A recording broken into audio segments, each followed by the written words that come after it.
Yo, let's talk about recognition and respect. While I feast, the label's picking up the check. Then I leave to catch my set. The audience never forgets when I'm on stage. There's serotonin drips with each phrase from my lips. Each riff that he rips. The sway. Yo, what's good? Thank you for tuning in to Season 2, Episode 2 of Recognition and Respect. David and Ruly, Mother Rose, Recognition, Respect, Season 2, Episode 2. All right, cheers. Cheers, y'all. Cheers. Welcome to Cheers, man. Recognition and Respect, Season 2, Episode 2 with Mother Rose. Check. Yo, recognition and respect. Yeah, if you need more volume, your shit's right there. Cool. So let's just do a quick round table real quick. Can't hear anybody here. You can't hear anybody No. there? Jiggle your wire a little bit. No? Oh, there we go. Yeah. Yep. Okay. Bam. I gotta tell producer Rick we need some new shit. It's all good. I can hear you guys now. Welcome, man. Yeah, for sure. Thanks for coming out. I know it's Thanks for having us, man. Yeah, man. Well, you were there with the after party days, so you know this was kind of eventually gonna be the move. So It's all good, man. It's good. Here we are. We downgraded though, no more video, but it's cool because I like to Man, we got Instagram. What's up, Instagram? Woo woo. So yeah, let's go around the table, starting with you, David, and then just say what your name is and what you do, and also tell me like what you do outside of music, inside of music, literally, metaphorically. If you want to tell me your life philosophy, that'd be a good time to get it out right now. If not, I'm gonna tease it out later. So let's start there, and then Ruly, same question for you. Awesome. Cool, man. Well, my name is David. The last name is Hernandez. I play guitar for Mother Rose. Besides that, man, I'm just passionate about music and then just newly into business and stuff like that too. But I think I've been doing it for a while, so I've also done promoting indie alternative rock bands, as well as partnered up with a few other members in my other band called Sons of Eli Edwin. And I started a new company called Night Flare. So I'm pretty much entertainment media production company, along with a few other partners like SHNEAKY. I have Napalm, ER Suarez. I have Abe Farias, which is Flying Chimp Studios, and I got JQ Sound, along with Frankie Valentine as like a producer and stuff for music. I'm sorry, I gotta jump in real quick. So Ernie's not Ernie no more? ER Suarez. ER? ER Suarez, baby. ER. I would normally put on his actual birth name, but then he always put, hey, just put ER Suarez on it. I'm like, all right, cool. All right, so ER Suarez. All right, so now I know who he is because I was like, I guess like like a rebranding, evolution. Yeah, I'm all about it, bro. That's Napalm. Recognition and respect, right there, bro. And then aside with that, I've been working with you, SHNEAKY, with the Stella community. Stella Arts Festival, along with Miguel Luna and the Stella community. Yeah. So I think that's pretty dope. So aside from that, I think we're just here to do what we love and continue just working. Damn. I should have gone first because a lot less. That's great. No, it's quicker that way. So we got the long part of the way now. Yeah. So I'm the vocalist, guitarist, in Mother Rose. Put writer as well. I don't want to say that because everybody kind of writes now. Nah, but your lyrics says as a writer, Yeah, and the lyricist. Also, I feel like you're like the front man of the band. The front man. Because I've seen you perform solo, and those are Mother Rose songs, or those are your? No, my songs. So I do sing some of the songs that I exclusively wrote for Mother Rose, right? And so if I'm doing a solo show, I do sing primarily my songs. I mean, like just the specific solo songs that I write alone. So you're like on some Anthony Green shit, huh? Yeah, Anthony Green. If he sings the band songs as a solo artist sometimes. Yeah, he does. But he'll do his acoustic. It's most likely because he wrote those songs for the band. Right. Yeah. Or he'll come out and like there'll be a little break and he'll do like an Anthony Green song in the middle of the band set. Yeah, that's dope. Yeah, I've been wanting to implement that, but You heard it here first, folks. You heard it here first. We're gonna get some new from some fucking Ruly because originals. it's all the same, pretty much. Because it all started with me and my cousin just writing songs, and it just evolved into all of us kind of putting more and more input into it. So yeah. And actually, I recently heard about that because I listened to the DJ Occult podcast. So shout out nice. DJ Occult. Yeah, well, I didn't want y'all to do the same interview twice. All right. And, you know, like, I'm pretty sure he's going to share it. And I'm going to tag his episode in the description of this one. So I kind of want to make sure, if people are following both of us, that they're getting fresh shit. Fresh news. Yeah, so there was a couple things that I heard that I was like, oh, you know what? He kind of just let that little nugget fall right there. I'm gonna catch that. That's gonna be some gold right there. Yeah, on that one, I didn't really talk about me writing, and which is perfect. And my solo stuff. Yeah, I didn't really talk about that. But see, that's what happens when, like, you know, more involved. Yeah, dude. But I think because we've been friends for a long time. Yeah, dude. Yeah. I actually have this funny story where, like, I used to think you, David, and we're all the same year, right? Yeah, we're all 07. I used to think y'all were younger than me. In the, like, Esa Madre days that y'all mentioned it, because in my head I was like, I had this big, like, we're the band, and these are the little homies that hang out with us. You know, you were baby face, you had no facial hair. It felt like that. You had no facial hair, you know. Yeah, so I was like, I always thought that y'all were younger than us, and I used to introduce, like, it's a little homie that used to kick it, like, in the band room, like, when we were playing, and it turns out, like, we were the same age, you know. So I always thought that was a trip. I was like, damn, I'm an asshole, like. Well, you know, you don't know until you know, but it don't even matter, you know, our age or whatever. But we did know each other, like, for a long time since high school, but. It's no reference to anybody, but, like, what's that? So 07 we graduated. Yeah. Right. So I transferred into HP High in 04. 04. Yeah. It was like the second semester of freshman year. Yeah. And I was, like, kind of an outcast. But that's another story. Right. So let's get back to the Mother Rose story. So one of the things that I was really interested in is, like, how long, like, give me the years, has Mother Rose from the time where you were doing just you and Chris to the point where right now, like, multiple drummers, like, how many years is that really? Yeah, so before we get into that topic too, we want to announce too, like, besides us two being members, we also have Christian Rivas, it's his cousin. We got Edgar de la Rosa, and right now on bass, and formally. And now formally, if people are here, heard the last podcast, we've announced that Tony Rivas, our former drummer, won't be with us anymore. So, and that's something else that, like, we're gonna dive into later. But we just want to introduce the band for you guys. What's coming new? So, So David, Ruly, Christian, and Edgar. Yeah. Right now. Yeah. Mother Rose. Mother Rose. Yeah. So how many years? Officially, I remember. And the only way I remember, because I have a horrible memory, it's my wife who reminds me, because it started around the same time that I started seeing her, and that was around 09. And did you already had you already named it after your grandma and all that? At that point, no, we had just started because we had a band before that, 25 Lines, but I don't consider that part of the band history, like the old, because I think around 09 we started our own stuff. It was fresh. You were like, fuck all the old shit. Like, we're gonna write new songs. We started new songs. It was just us two playing coffee shops, you know, like.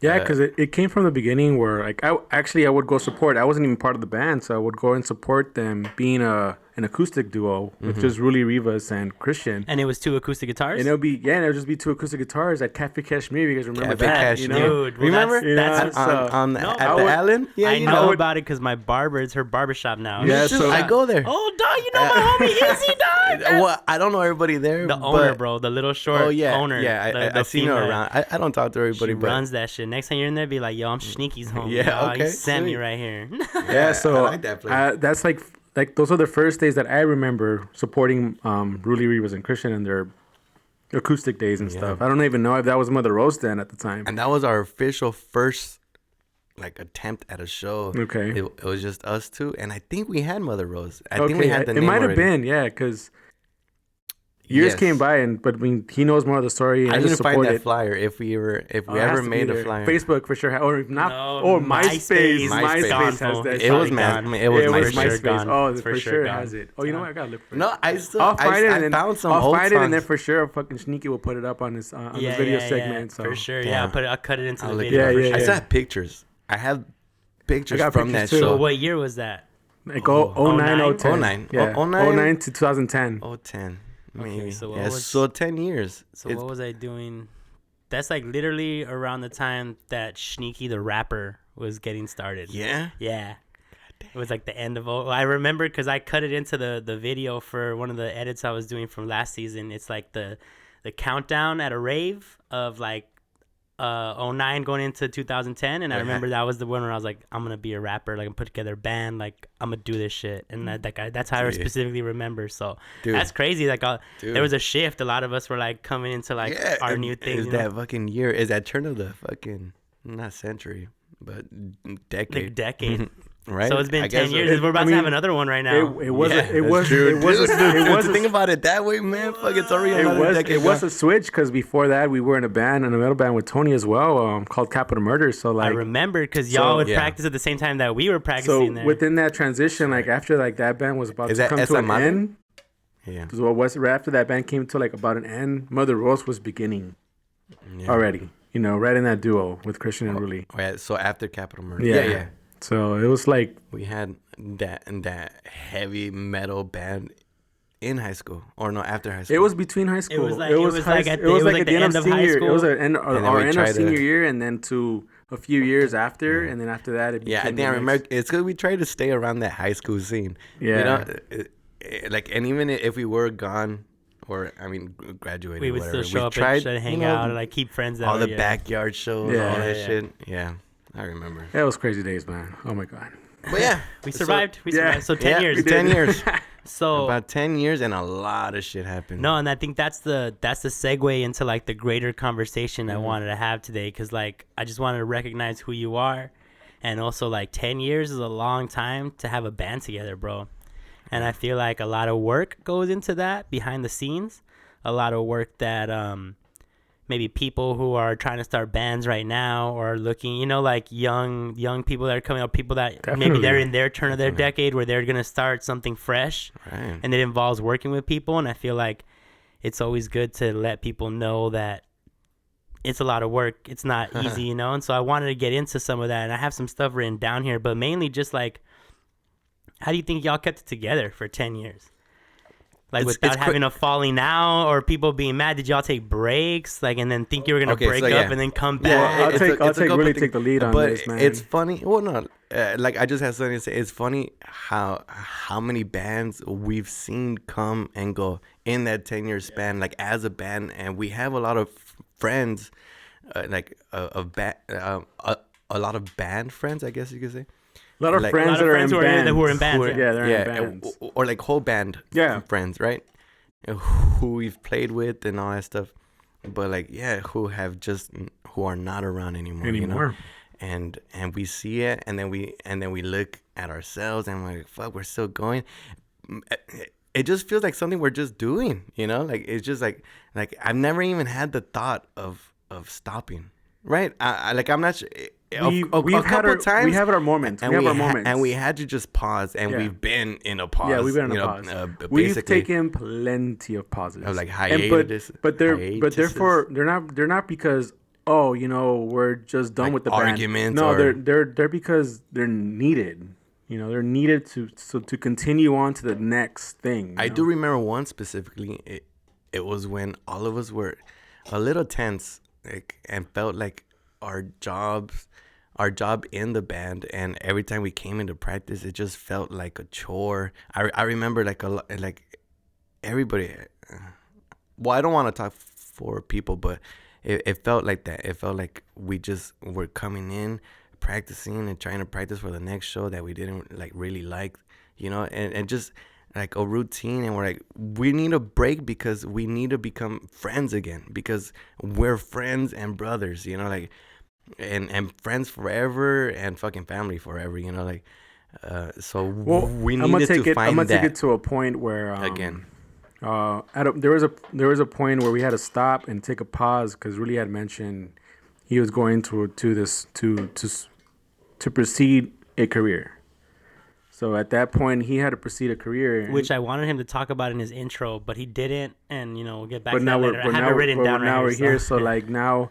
I didn't know you were interested. Like no, it's okay. I got a whole arc for that one. It's important. Like I feel like at anything that we talk about, I think that part of Mother Rose was also important because it took a huge chunk of like how everybody in the band felt. Because Ruly definitely was gonna take a different journey, and actually he was gonna need time for and himself, it was gonna need time for the band to take a break. So it led to a point where it was I believe. Well, for me, I guess, and me seeing it in my perspective is that I felt like the band was going to come to an end at that point, just because. Oh, I know what you're talking about. I just fucking remembered. Yeah, your memory's really that bad. It's pretty bad. But stop smoking weed, bro. But at the same time, we were trying to consider like, so what do we do? Like, or can we still be Mother Rose without you, or what? And so it came down to a point where and that's always a whack conversation to have. Yeah. So okay, I remember. I'll take it from here, buddy. Okay, go for it. There you go. But yeah. Yeah, so damn, I feel like I'm not even working right now. This is great. I remember specifically. It was around the time that I was. No, it's not. It's not around the time that I was getting married, right? No, this is way before. It was a bit before that because I was considering it already. And yeah, actually, you were in that process. Yeah, so I was trying to find my sense of trying to find my future, I guess. Yeah, like your direction, or like center yourself and figure out where you're gonna be at in 5 years, 10 That's years. a perfect word, direction. And so then I was looking at everything I was doing: the band, my job, school, and everything. So then I thought about the band, and I was thinking, man, like. And then I saw, I saw some other bands and their stories who are not successful, but are making a living as a touring band, But like, if I tell you the name, you're like, who the fuck is that? Like it just bands like that who I hear their stories and then so I found out that like a lot of being a band and trying to make it your career as your only career, it takes like a lot of work that I didn't want to do at that point because I wanted something more stable, like more stable for my family, for all that. And I was thinking like I won't be able to support my fucking wife if I were gonna fucking depend on his merch and trying to selling tickets, like. And so getting like a door split or a bar split or some shit. Yeah. All that stuff. I'm like, fuck. And I'm not that kind of hustler. Like I'm not like a hustler like that. Like at heart, I just like. You got me, baby. Yeah, and then I'm super grateful for this motherfucker. But so I just want to be that songwriter and performer and blah blah blah. And then I felt the weight of everybody in the band looking to you to stay and looking for you because you're the front man. Because I'm the front man, I'm the voice, I'm the first thing that people pay attention to if they hear a song. Right. So I feel you write a majority of the lyrics and the like all that, all the lyrics, the stories that people hear, all that, like it fell on me. I felt if we do fail, if we go full force in this and we fail, it's all because of me, because of my vocals, my lyrics, like that. My singing. You just got some deep shit right now. So I felt all of that. And so I'm like, damn. And then on top of that, like, and even if we were okay with that, on top of that, we still had to find a way to fucking push merch to make a living. It's because people don't buy fucking albums anymore, like, and don't buy like a single or money or like that. It's all streaming and all that shit. And so the way that bands and touring bands make money is by touring. I mean, is by touring, is by ticket sales and merch. And that's the primary shit. And so I'm like, fuck, man, like. And that means being away from your family, constantly being on the road, or them being with you, and constantly. And that's the other thing. I thought he had like a whole journey within himself. Yeah, yeah, oh yeah. And so then I thought about me having kids. And then doing this and not being there to see my kid's fucking first walk, like his first fucking word. Because you're on the road and shit. And because I'm on the word trying to make a living. for them. But then, you know, it's that fucking catch-22. So then, yeah, I'm like, oh, I need to talk to them. I need to tell them that if I do go into music, because I knew in my heart that I still want to. I'm going to do this forever. I'm going to perform. If I'm not in the band, I'm going to perform live and solo and shit. And so I told him, like, if I'm going to keep doing this, like, I'm going to keep doing this on my own. And I don't want to put you guys in the position where you rely on me, you know, like, and then if we fail, I fucking fail all you guys, because that's your family, that's your future, that's your future, that's your, and we had that conversation, and I remember everything now and shit. So we had all that, and we talked, and yeah, and I specifically remembered fucking David with his business mind and shit, like already trying to find like a new front man and all that shit. Like, but Chris and Edgar and Tony or Snoopy? And Snoopy at that point were like, no, dude. So, like, our compromise was that all of them reassured me. Like, all of them. And, like, after that long speech and talk and all that shit, all of them reassured me that, dude, like, we're not being forced, like, to be in this band, you know? Like, we are here because we want to. And if we fail, it's because we chose to be in this band. And that fucking lifted such a big weight off my shoulders.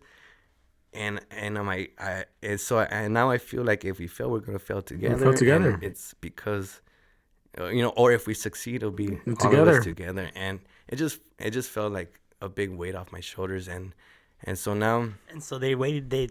Y'all took a break, and they waited for you to go do your career. Or are you in school right now? You said you're trying to become a speech therapist. At that point? Yeah. So it was during the process. I think he was starting. He's mentioned like, oh, I still have like so many 2-3 years, you know, 2-3 years. Oh yeah, to get my bachelor's. Yeah, 2-3 years to get his bachelor's. Okay, yes. So I'm going to school. So I went to school for communicative disorders. I could talk about that like a bit after, like, about why and all that stuff. That's a whole nother story. Yeah, no, that's definitely on my list. Awesome. Yeah, so I needed more time in that, and I needed to focus on that because I knew that could give me what I wanted as far as stability and then you money. can still do music like and I could on the side. Yeah. That was your thing. I'll get a job. I'll get something to take care of everything, and then I'll hustle and work double shifts like once my kids are a little older and shit. Yeah. So it would have worked out if I had already done that before, you know, and I didn't have that fucking crisis in my head and shit where... It gave us time for a lot of things, though. I think it gave us... Well, because during that time, you were able to build Knife Flare. Yeah. Dude, actually, I built Knife Flare within that time. And at the same time, I also... Edgar within that Christian, same break... Were they doing side projects and shit? And so Chris had... At that point, he already was a teacher. Because he's a teacher. He was a teacher. But within that break... it actually like allowed also myself with my other band called Sons of Eli to kind of move to a different direction, to move forward. So I feel like it for me is more like I didn't see it at the time when he was mentioning all this stuff, like it was just happening. But then yet again, I kind of switched it. I'm like, well, you know what? This gives me time to kind of work on other things now, and then we'll come back. We're always gonna come back, and that's what I felt about Mother Rose. Like regardless of our things, we're able to come back. So yeah. And I think that's very important because our friendship actually and that's where longevity comes from, right? And I guess to go back to that, yeah, man, like to the whole trying to keep a band together for a while, man. Like it takes a lot. So to answer questions for those that are in a band and know how this works, I feel like as long as you believe in the people in your band, I feel like it requires a lot of your time and efforts and focus and making sure you know what you're striving for, because you never know, things are going to happen regardless, and you just got to be prepared for the next thing. You just got to keep moving forward, and if you believe in it, keep moving forward. If you don't believe in it, just move to the next. So I think the crazy thing, did you have something to say? Sorry. I mean, I feel like it takes a lot of everybody respecting each other. That too. Yeah. I agree. And that gives you like the love you need to be able to criticize and to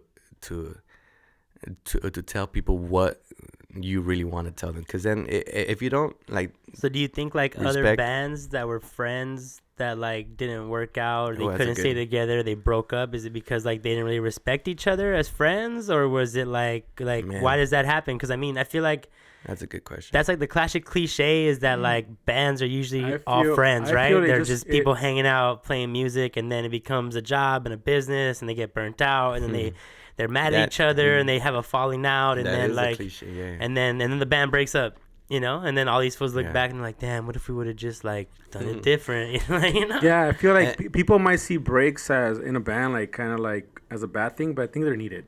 Just take the break. Rethink your process, and it's dangerous sometimes because a lot of times I've heard of bands fucking but you know what, never getting back together. And I'm gonna see that then you guys are weak.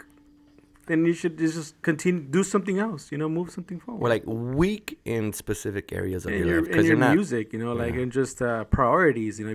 If it's something that people just like are not gonna do, or you broke up because you got to take a break, is because now you have different priorities. I mean, or maybe you just didn't really want it to begin with. Yeah, because a lot of that is I feel like right really now for us in Mother Rose, like I feel like all of us still want it. You know, we've taken so many fucking breaks to the point that we're like, we're still here.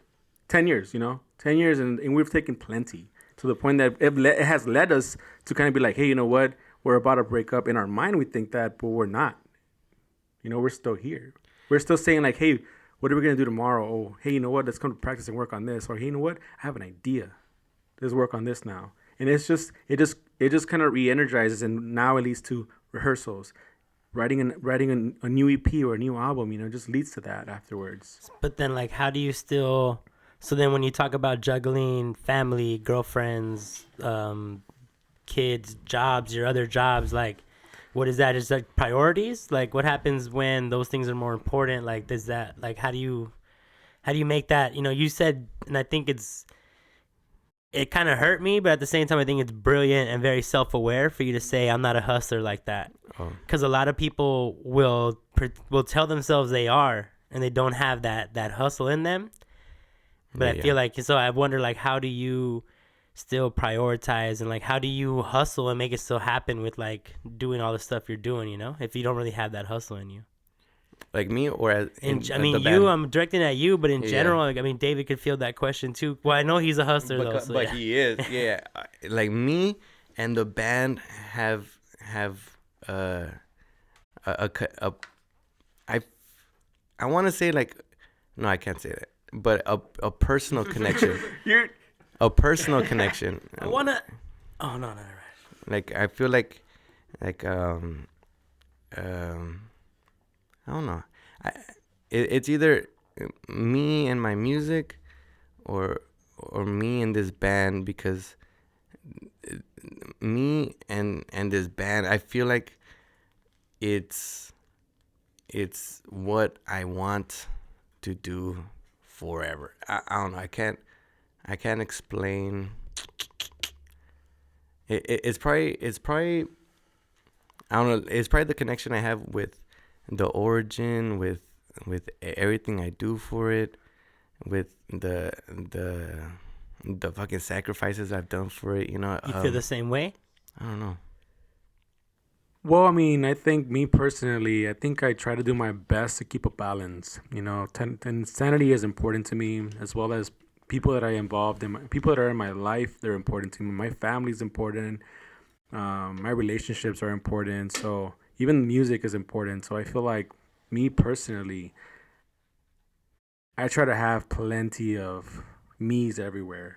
You know, it's impossible, but in a way I feel like I make it possible because I believe in myself. And I feel like I'm doing this now. Like, I'm going to school. I'm going and working on my company for Nifler. I'm working for Mother Rose. I'm working for Sons of Eli. I'm trying to get more other connects. I'm going to shows. I'm involving myself with the artists and stuff like that. And at the same time, keeping a relationship with my girlfriend and shit. Like, and I'm actually fortunate enough for my family and the girlfriend that I have to be supportive. So I feel like anybody that's involved in this sort of journey in music or in any entertainment business, I feel like you just need a really good support system, a support system that believes in you. And also to prioritize, besides that, also believe in yourself.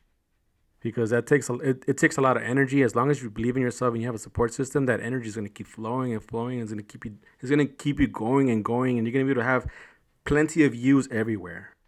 And I think It's crazy, man. So I just feel like for me it's a grateful journey. I love what I'm doing. I am not burnt. I fucking love it. I love staying busy. It keeps my mind busy. It keeps me going. I'm passionate. And you're like the opposite, right? Yeah. So is how I said it.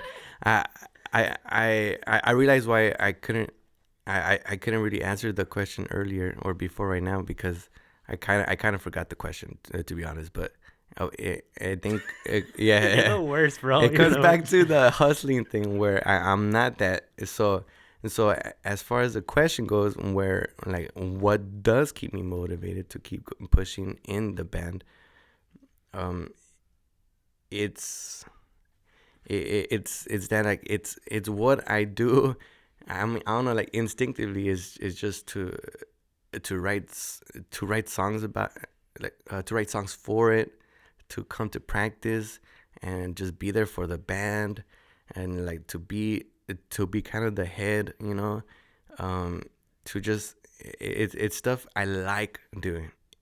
It's not a chore to me at all. And even if I see myself, or if my wife tells me like, fuck, like you're sacrificing way more than everybody else in the band, you know, like shit like that, and especially in this period of recording or whatever, like like all that, it doesn't feel like a chore to me at all.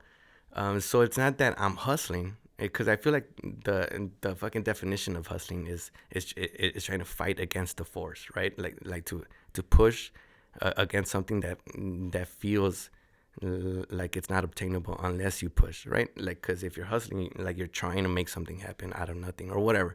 But I feel like it's not a struggle or anything. I just do it because I love it. And to touch on his point about the support system, I'm doing this and I'm loving this, and I still and in the band I have David who supports that aspect of the hustle part, the fucking business part. I have Edgar who supports me as a writer, and who supports David as a businessman, and who supports like all of us kind of in like a chemistry, you know, and friendship and all that stuff. And Chris, who has been there to push me as a singer, as a writer ever since the beginning. So it's that chemistry and that support where it makes that effortlessness even more effortless, I feel like. So it just happens. So I just do it because if anything, it makes me unwind, like from work, from all that stuff in life. And I just go there. I see my friends, fucking play some music that we love, and you know, like it's like our safe place, you know. So yeah. So the reason why like I was really trying to figure out like what keeps the band together, and like how really tease it out about how y'all stay motivated. And obviously like there's a couple of members of the band who aren't here who like that would have been some super valuable, you know, input had they been here. Because I noticed on the Occult podcast that Edgar talked a lot, and I was like, damn, I'm bummed out he's not here, because I feel like that would have. It's crazy because he thought he didn't talk for shit. Word? And I think, and because I looked it over, and like I feel like I talked a lot more than I should have. He was definitely talking a lot. Nah, but I feel like well, that's good then. I could tell him that. No, I think he was talking about. See, there you go, man. You did talk a lot.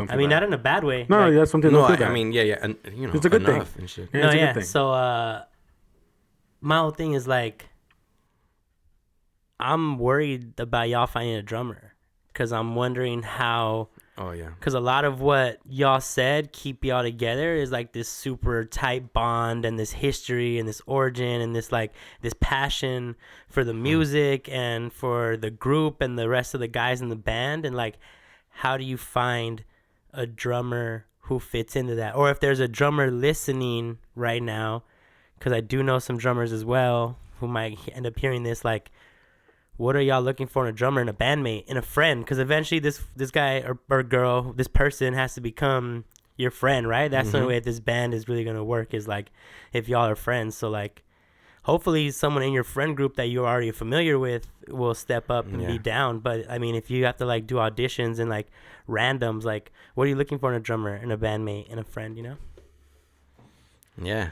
I'm not sure how deep you want to go into this or I mean, I think you have a specific idea what.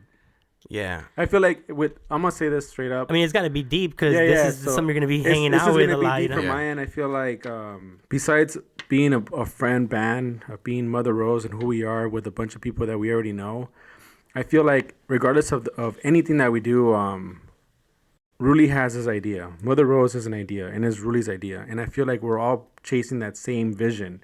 It's a business, and he has the business idea to me. And this idea he gave us was, we're in this direction, and we want this. And we're like, fuck yeah, we're down. So to come down to, like, say, what kind of drummer we're looking for, it's more like Ruly's looking for a specific drummer, and we're all with him. All right, Ruly. Now the weight of the whole band is on your shoulders again. I know. Thanks, David. Fuck. No. But we all put our input and we all make choices together. You know? Yeah.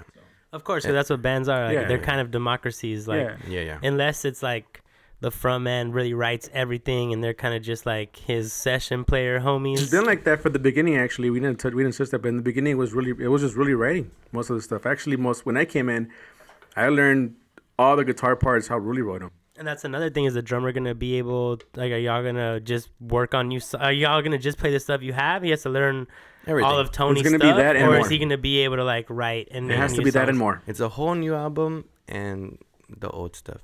Yeah, and after everything that, we want to play live and shit. It could be our old stuff too, but it should be like we never lost a drummer. But of course, like it's hard to say that because of Tony being an actual brother, you know.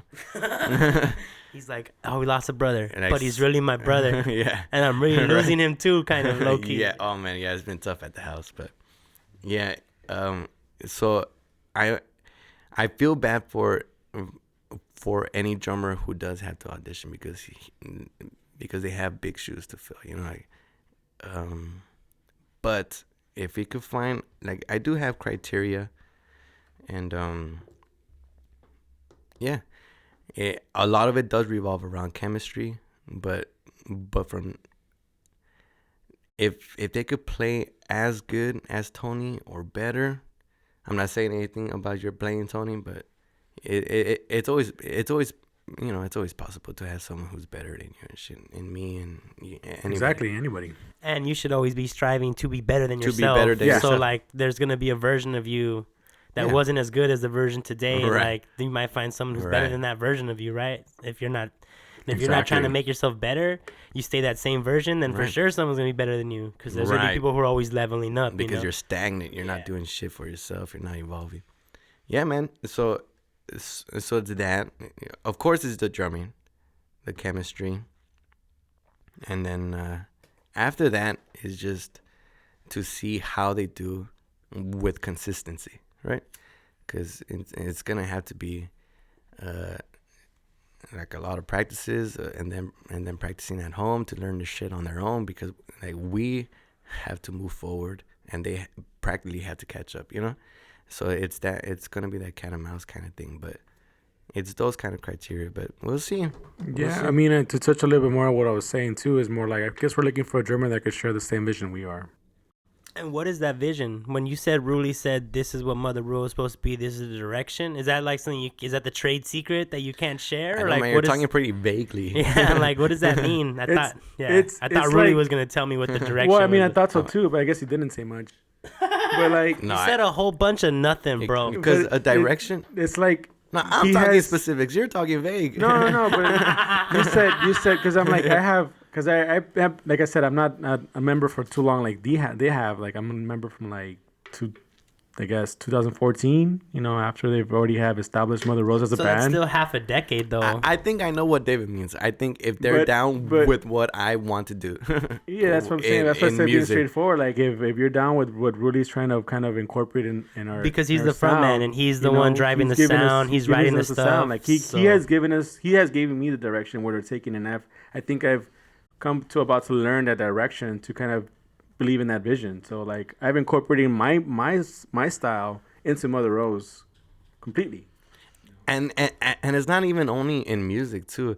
I feel like it's also in fucking marketing and business of Mother Rose too. Because at some point, like he was like overdoing it, where it's stressed out Chris and me. Like he pushed us like way too much, like to get photos and have a look like and what promote, to wear and like post this on your shit and like post this and on your comment shit, like and do this and do that, and we're like, fool, like I It don't was do during that. that time where Ruly had said where it felt more of a chore than it felt like passion. It was that time, and I felt like, I think, yes, it was stressful for them, but I feel like because they were just not ready for that, and we did not have the vision. They weren't and ready we weren't for it. ready for it. No, it's true. It's and true. let me just touch on that, because like the whole reason why I like to get so deep, like I told you I want to get deep, is because I've been in a couple bands, bro, and like you can listen to other podcasts, or like, you know, the story's pretty much written out. Like those things did not really work out for some of the same reasons, you know, like level of seriousness or like priorities in the band. People had families and better jobs and couldn't like, and nothing again, nothing against anybody. It's all love at the end of the day. And like when I meet up with the guys, and you know, we're in the practice room right now, we still rock every once in a while. We've done some shows. It's always fucking like, it's always great, you know. But I was going somewhere else, obviously, and a lot of it had to do with like, oh, no one's promoting the record.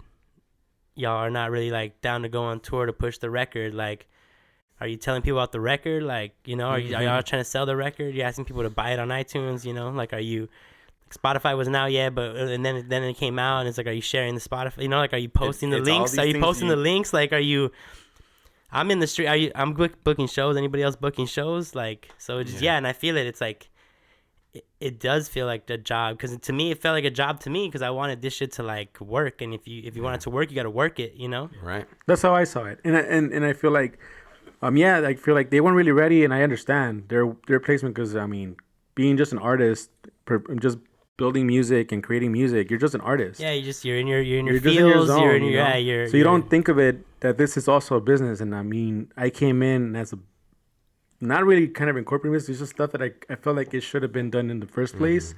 And I think, it led them to a very stressful state. And I personally think it was needed regardless, because it kind of led us to a different place anyway. Especially, it's like the caterpillar turning into the butterfly, I bro. Like, that shit's not always pleasant. I don't take it back, but I did feel Is it not? I did feel bad. You gotta rip out of the fucking cocoon, or like, and make the cocoon in the first place. Yeah, right? that shit. You gotta make the cocoon, and then you gotta rip out of it, and then you gotta pump your wings in, like, to actually make them into it, and then unfold them. And then that's some tough shit. And then you gotta still see if you can fly, and then you gotta, this whole time you gotta make sure nothing eats you. Yeah, and then that leap of faith, right? That first jump to see if you'll fly. Yeah, I take that shit right away. Yeah, exactly. So we weren't ready, but if anything, all that stress and all that stress that led into like our breaks and all that stuff, it's what led us to like the fucking core we have now. It was all necessary. It was necessary change, you know. It was the stress that pushed us forward. Because I can't imagine if it hadn't happened, and we would just, you know, be fucking. Probably still playing at Kashmir. I'm asking you a question. Well, it wouldn't exist, so you probably wouldn't be playing. I know it doesn't exist anymore. I thought it moved. Nah, but I never my found homegirl's it. down to throw shows in their parking lot, keep the spirit For real? alive. Yeah, we've done one already a couple times. Shit. Yeah, that's dope. Are y'all mad at Tony? Nah, I'm more like it was more of a sad situation, because it's. So of course, Well, like, do you feel like, because we were having this conversation about priorities, like, you think his priorities are right? I mean, obviously you can't speak for him, and you don't have to even answer this question because it might be uncomfortable, but I'm just curious, like, as a bandmate, as a brother, like, as a legit brother. I know for sure that if we had told him like, dude, what about the band? We were in the wrong in that sense, because like, I could go into specifics, but he had so much going for him in this move. It's because he's moving away to another state, and so it's because of all these opportunities that happened to him and his girl, and that are gonna lead to him having his own life, fucking spreading his wings, and doing all this stuff he needed to do, and I know if he had told his girl at that time, like, hey, but what about the band? Like, it's like she'd be like, what the fuck, you know, like the band. Like, I'm not blaming it on her. I'm saying, like, for real, I would have done the same shit. Like, dude, like, all this shit is happening for you, and you're gonna, like, say no to all of this for, like, what, playing and practicing in the band and hoping shit is gonna go, you know, like, it's just, like, this thing where I couldn't even be mad or upset, but be happy and just hopeful for him and his growth in his own life and shit. As far as us and us having to deal with it afterwards, like of course it's gonna push us back, like a step, you know, but it's not like we're gonna stop, you know, like it's not gonna stop us, and we are gonna find the right drummer and move forward.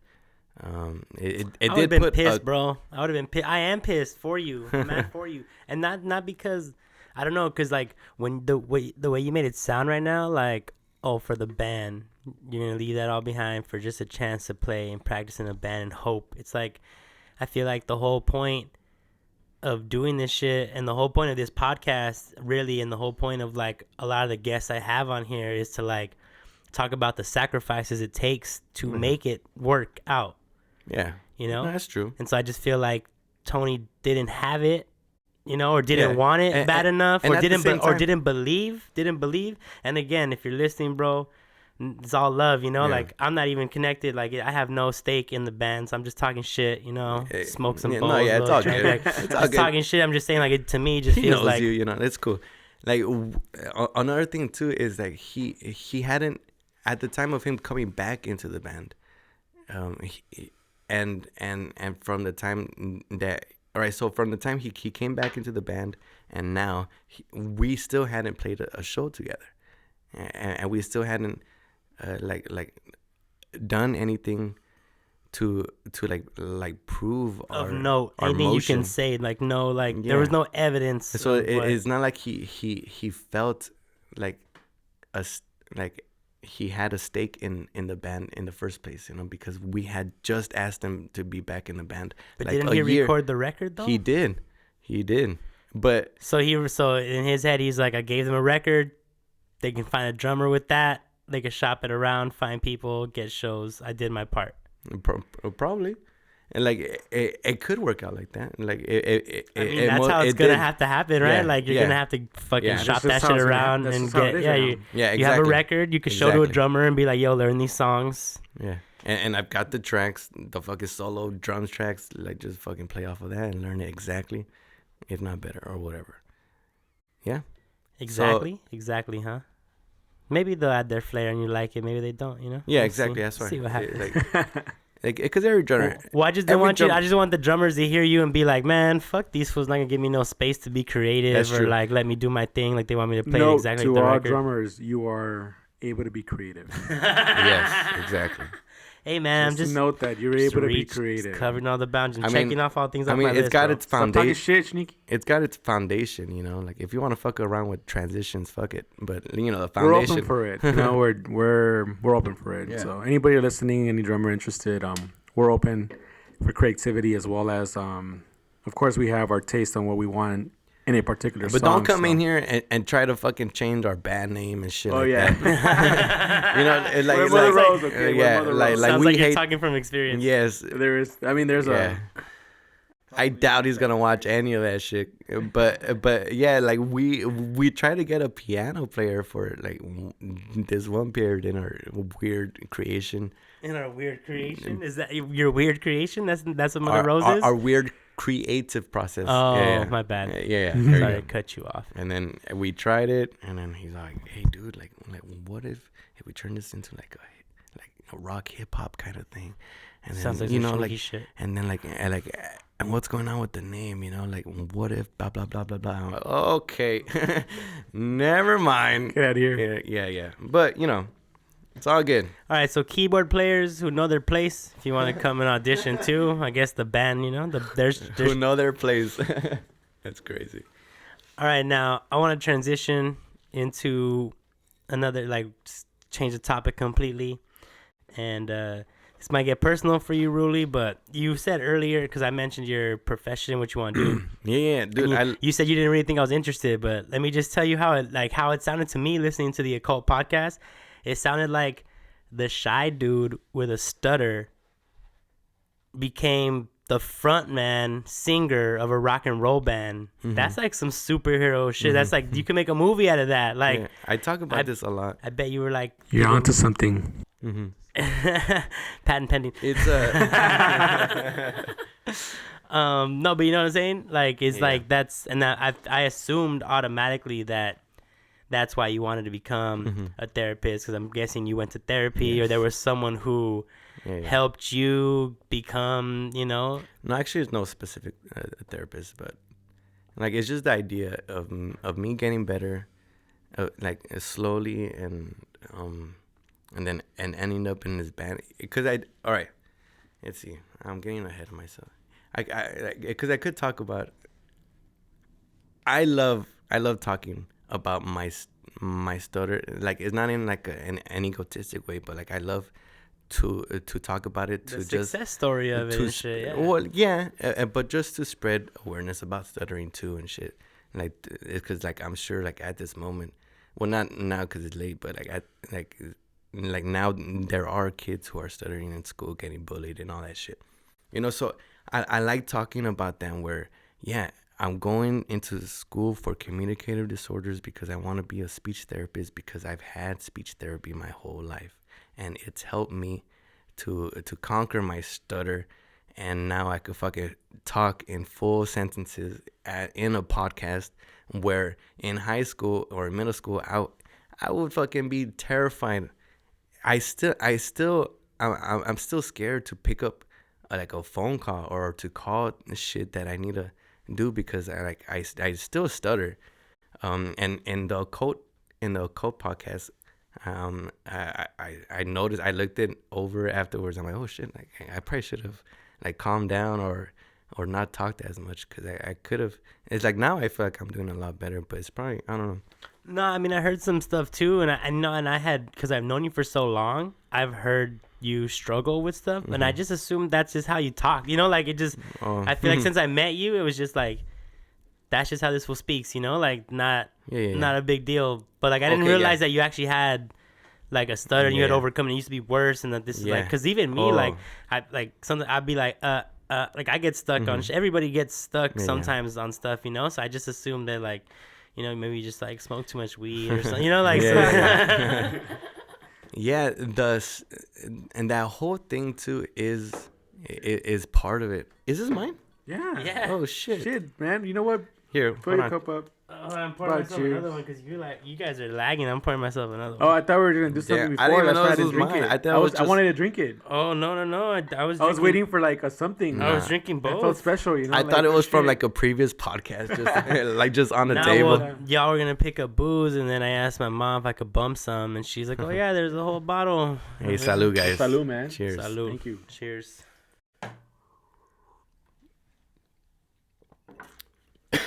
Yeah, man. Yeah. Yes. Yeah. So, fucking warms up man, and the, this is smoky too. Yeah. It's good. Oh, shoot. and so a brief history of my stutter, I don't remember not stuttering. I remember and from all the stuff I asked my parents, like I started as soon as I started talking. I just didn't, and I found out that I started talking like after my sister, and she's younger than me, and she, like a year younger than me, but she started talking, and I was still like as a 2-year-old or 3-year-old, and so yeah, I've been like that. They probably thought you had like a learning disorder or some shit. Yeah, it's like a common common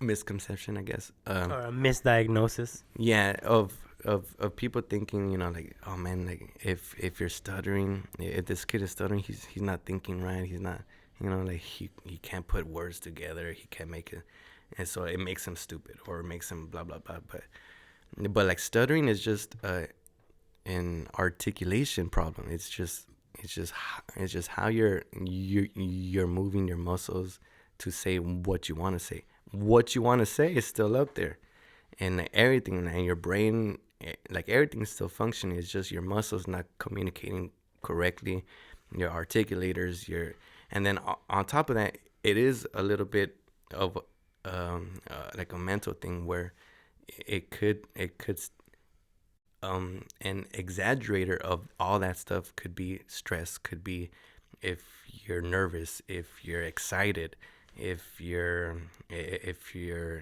could be anything. So there's a lot of triggers that make you stutter triggers, worse. exactly. A lot of triggers that make you stutter worse. But you have a stutter, so like you do stutter, and then you could learn tricks to avoid them, to make them smoother, to not pause, to not slide, to not do blocks and all that shit. So as a kid, I didn't have those strategies, but I also probably should have started a speech therapy a lot sooner, because I think I started when I was in fourth grade. Like when it started becoming an issue for you to do your schoolwork and you couldn't participate in class, and they were like, "Oh, you know what? Like he needs to go to a therapist." It's when the teacher was like, "Yo, he's not doing as well as other kids." I don't want to blame. Like I don't want to talk about my parents and stuff like that, but if they probably had known and been more aware. Nah, bro, it's an education thing. It's not their fault. They were doing the best they could with the information they had, with the resources they had, like, you know. And so I did get referred. I think it was around the 4th grade, and so that's when I started. And I don't remember like learning anything that I ever transferred into like a social setting.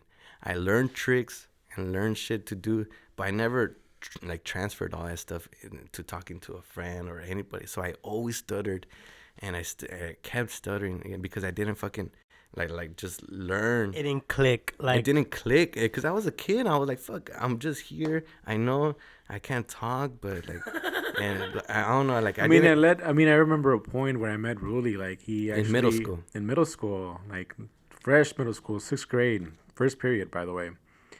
I met him, and he had said a couple words, and I'm like, he didn't finish what he said, but okay, cool. You know, we just kept going. So as the after that, we just became friends just because I just liked them, you know. So fuck it. You know? So I'm not sure if I referenced how bad it was before. I was gonna say something. That's why, because after we became more friends and we started knowing each other, it came to a point like we knew what he was gonna say without him saying it. Because he was just like, he was struggling to say it, and you're like, yeah, but we get it. We're going that way. Yeah, for sure. So it led to a point like he'll say something, he stuttered for so long, and then he'll say like the last word he'll probably say yeah, you know, and we're like, dude, you didn't say anything, but we know what you meant. Yeah. Like, hey man, so you know, right or something. Yeah. Oh, all right, yeah, for sure. I guess we're gonna go get burgers. All right, cool. Or something like that. And so that's a skit, by the way. That's a skit. I mean, it would have been difficult to others, but I mean, you just have to know, and this is just that friendship, you know, that level of like and closeness. That's why I'm grateful to still have like these fools friends from back then, because, you know, like because they've seen your growth and shit. Yeah, they've fucking been there from the beginning. You know, people have told me so many days, like, dude, we remember Ruly who stutters and shit, and when he's singing out there with Mother Rose, we can't even tell. Yeah, so that's the end of my story. So so I'll get there. So so we're time traveling, bro. It's cool. In middle school, I still stuttered and all that stuff. I did have friends and blah blah blah.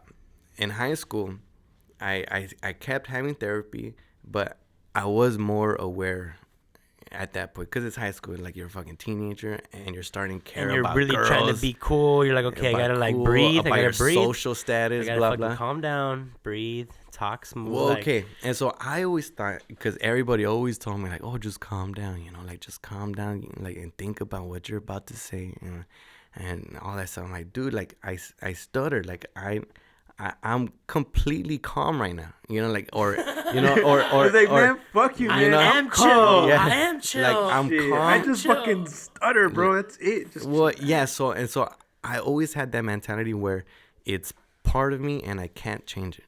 So I never really tried, because I tried. Like every time my dad would tell me, like, fucking just say it. And like I'll be like, well, I tried. Like it's not like I'm not trying.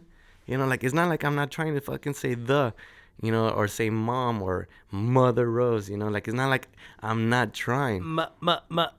Oh man, like, and that's really one issue of with the the M's in the beginning. yeah. So I still have issues with M's and W's, but like I it's not like I'm not trying, and it's not about. I guess I made myself believe that it's not about nerves either, because I'm doing all this shit. Like I did the fucking play, remember? And I only started like once or something. It's not nerves. I didn't even think about that. Like when, damn, yeah, you were in a Grease play. musical and you didn't stutter. Yeah. Like I didn't even notice you had a stutter, dude. Yeah, and so then people are telling me this, and I'm doing this. I'm like, so everything contradicted. It felt like, so I might, like, I don't know shit then, you know, like I don't know what it is. It has to be inside of me, and it just happened.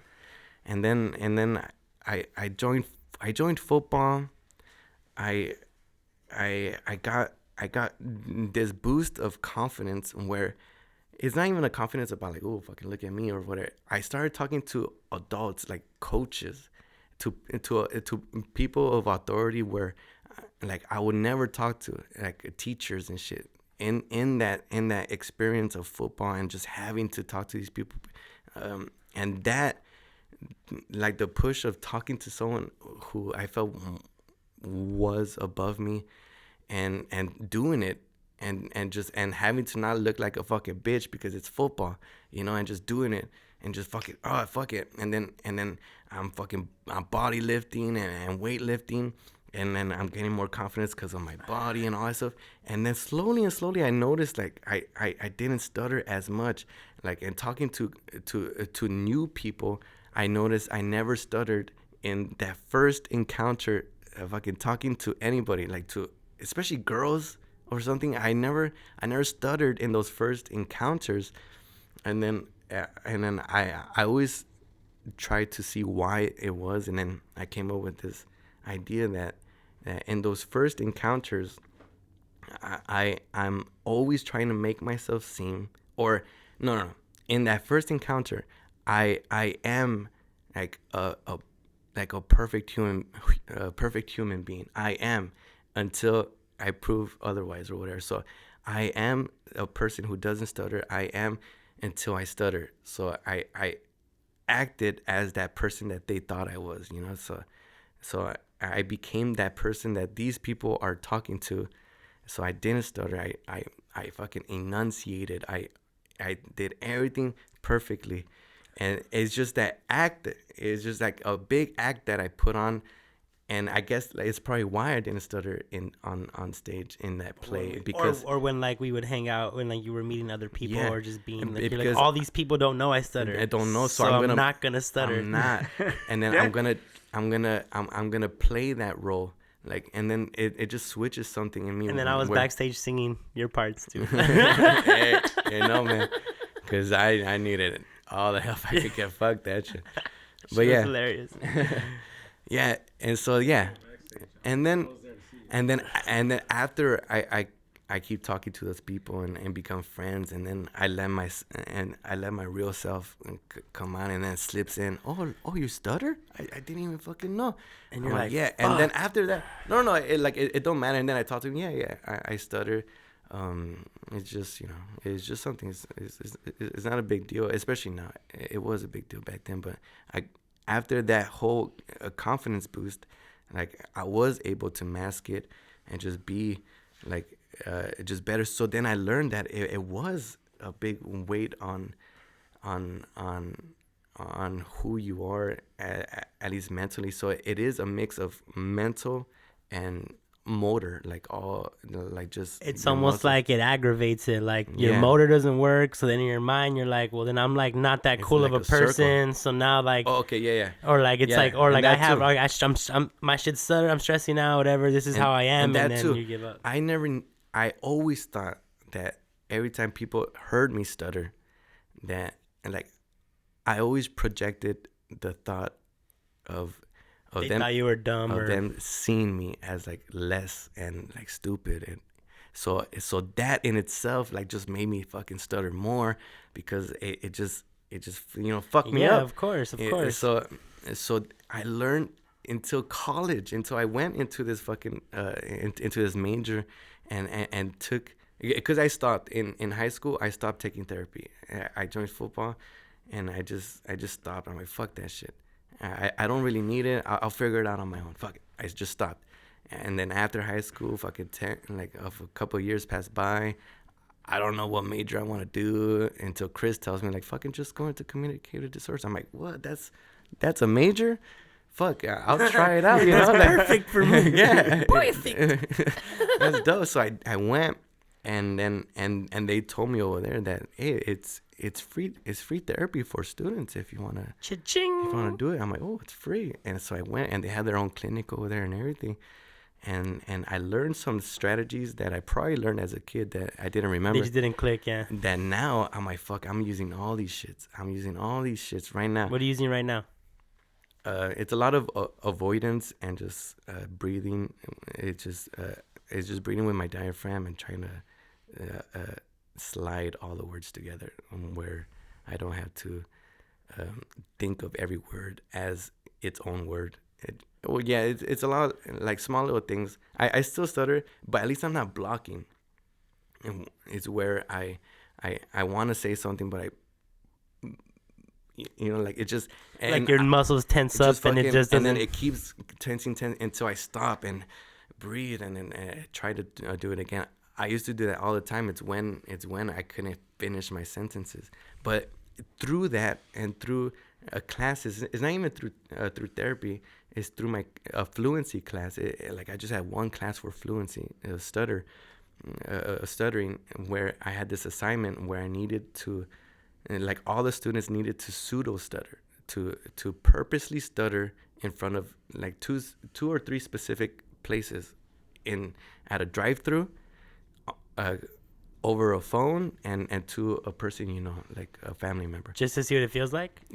Like just to know how it feels for that kid who's stuttering, who you're going to be treating, feels like to know how that kid feels. When people look at you and the way they treat like you. Like how after. they look, or like how they look away specifically. And like every fucking time. And like how they just like dismiss you and dismiss, especially, or how awkward it is in a drive-through where it's no eye contact, but if you're stuttering, I'll get the, and then like, hello, are you still there? Did you want the what? And, like I'm still trying to say the fucking word I want to say, but and then him pushing it like that whole experience. So I did that. And I talked to the professor too, like, but I do stutter, you're like, I already know what it feels like. Like, I told him, like, I know how it feels like if you want, I could just write this shit right now. But he told me, like, just try it. Like, just try to stutter, like, purposely, and see, and just see what you take, like out of it. Because I learned that pseudo stuttering is a strategy to use as a kid who stutters, and it's because of the what the fuck's the word, the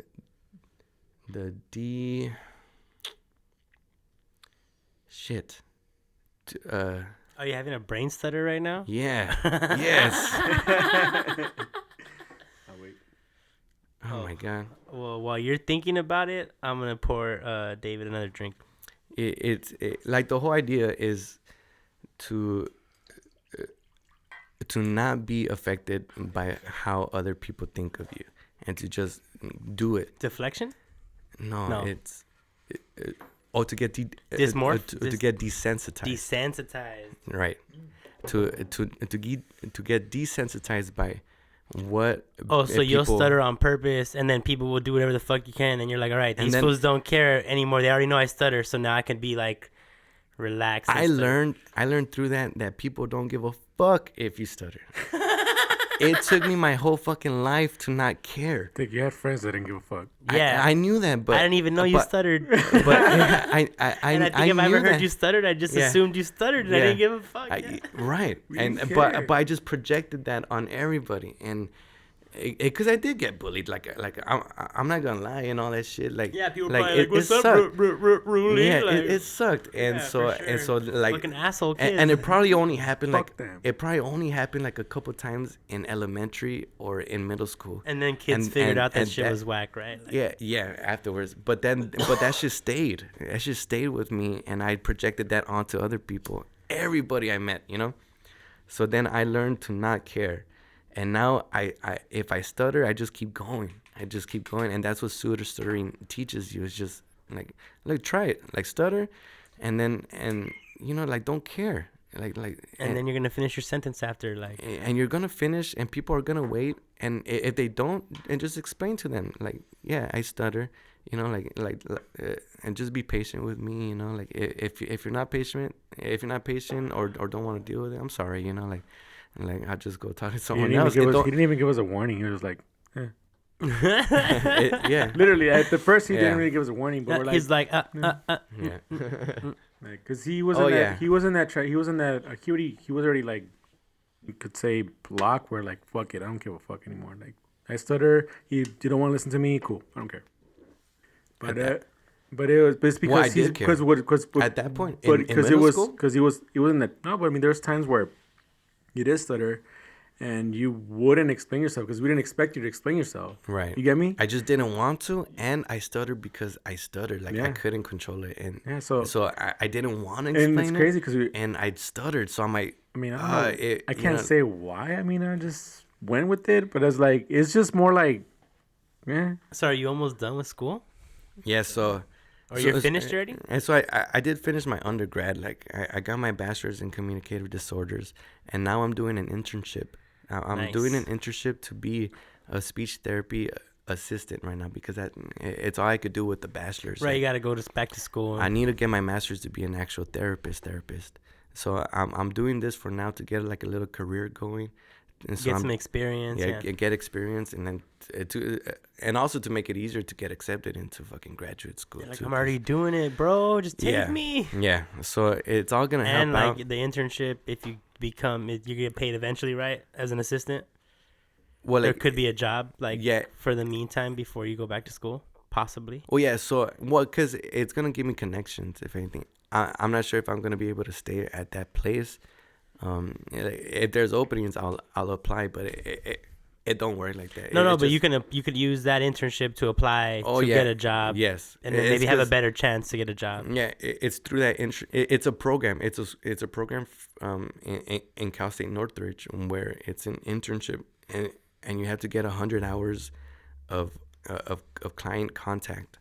So I'm doing those hours at this clinic. And after I get the 100 hours, I applied to get my license to be a speech therapy assistant, and then I could apply and get a job in that. I'll do that for like a year or so to get experience, and then apply to go back into graduate school and continue. Yeah. So what happens when you go to graduate school? Is that another Mother Rose break possibly on the? No, yeah, like I just thought about that too, but like. And for now, if I get a job in this, I'm good. I'm good. I'm good for a little bit. I'll fucking put all my focus in the band and all that shit, because it's not like I have to do the band shit in the daytime. Like, I'll just be working and doing that. Yeah. So it's working out. It's working out both of my passions. Because I am passionate about stuttering, and I'll talk about that shit like forever.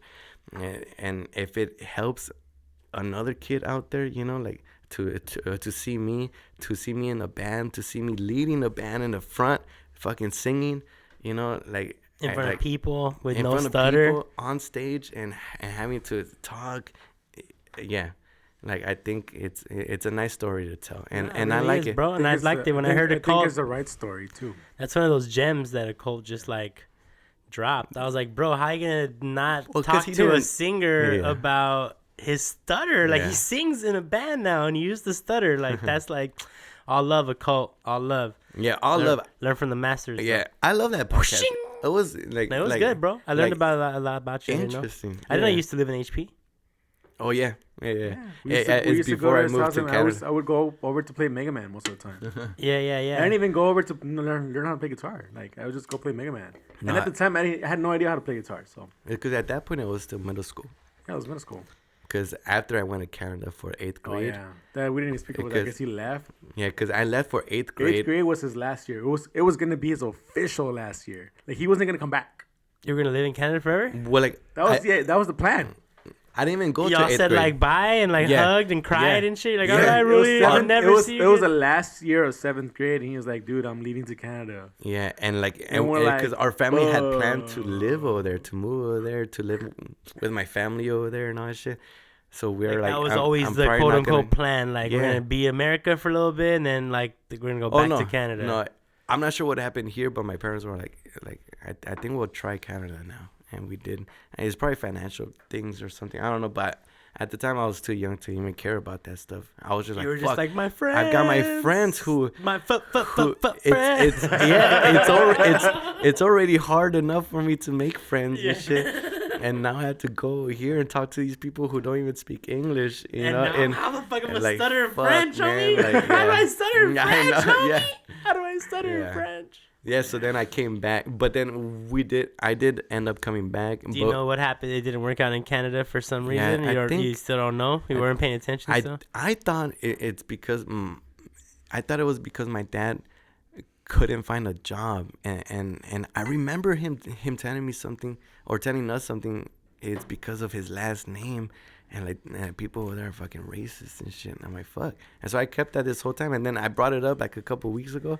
He's like, no, I fucking had a job over there and all that stuff. It's just like cost of living over there sucked. Damn, so you're just making shit up in your head about the race? I could have fucking sworn he told me that, but I don't know. You have the Whatever. worst memory, I do, bro. man. I'm not I trusting do. you for shit. I do. But it's like he said, I've got a fucking selective memory or whatever. I'm gonna ask David from First Shit. From Yes, now on, just to exactly. make sure.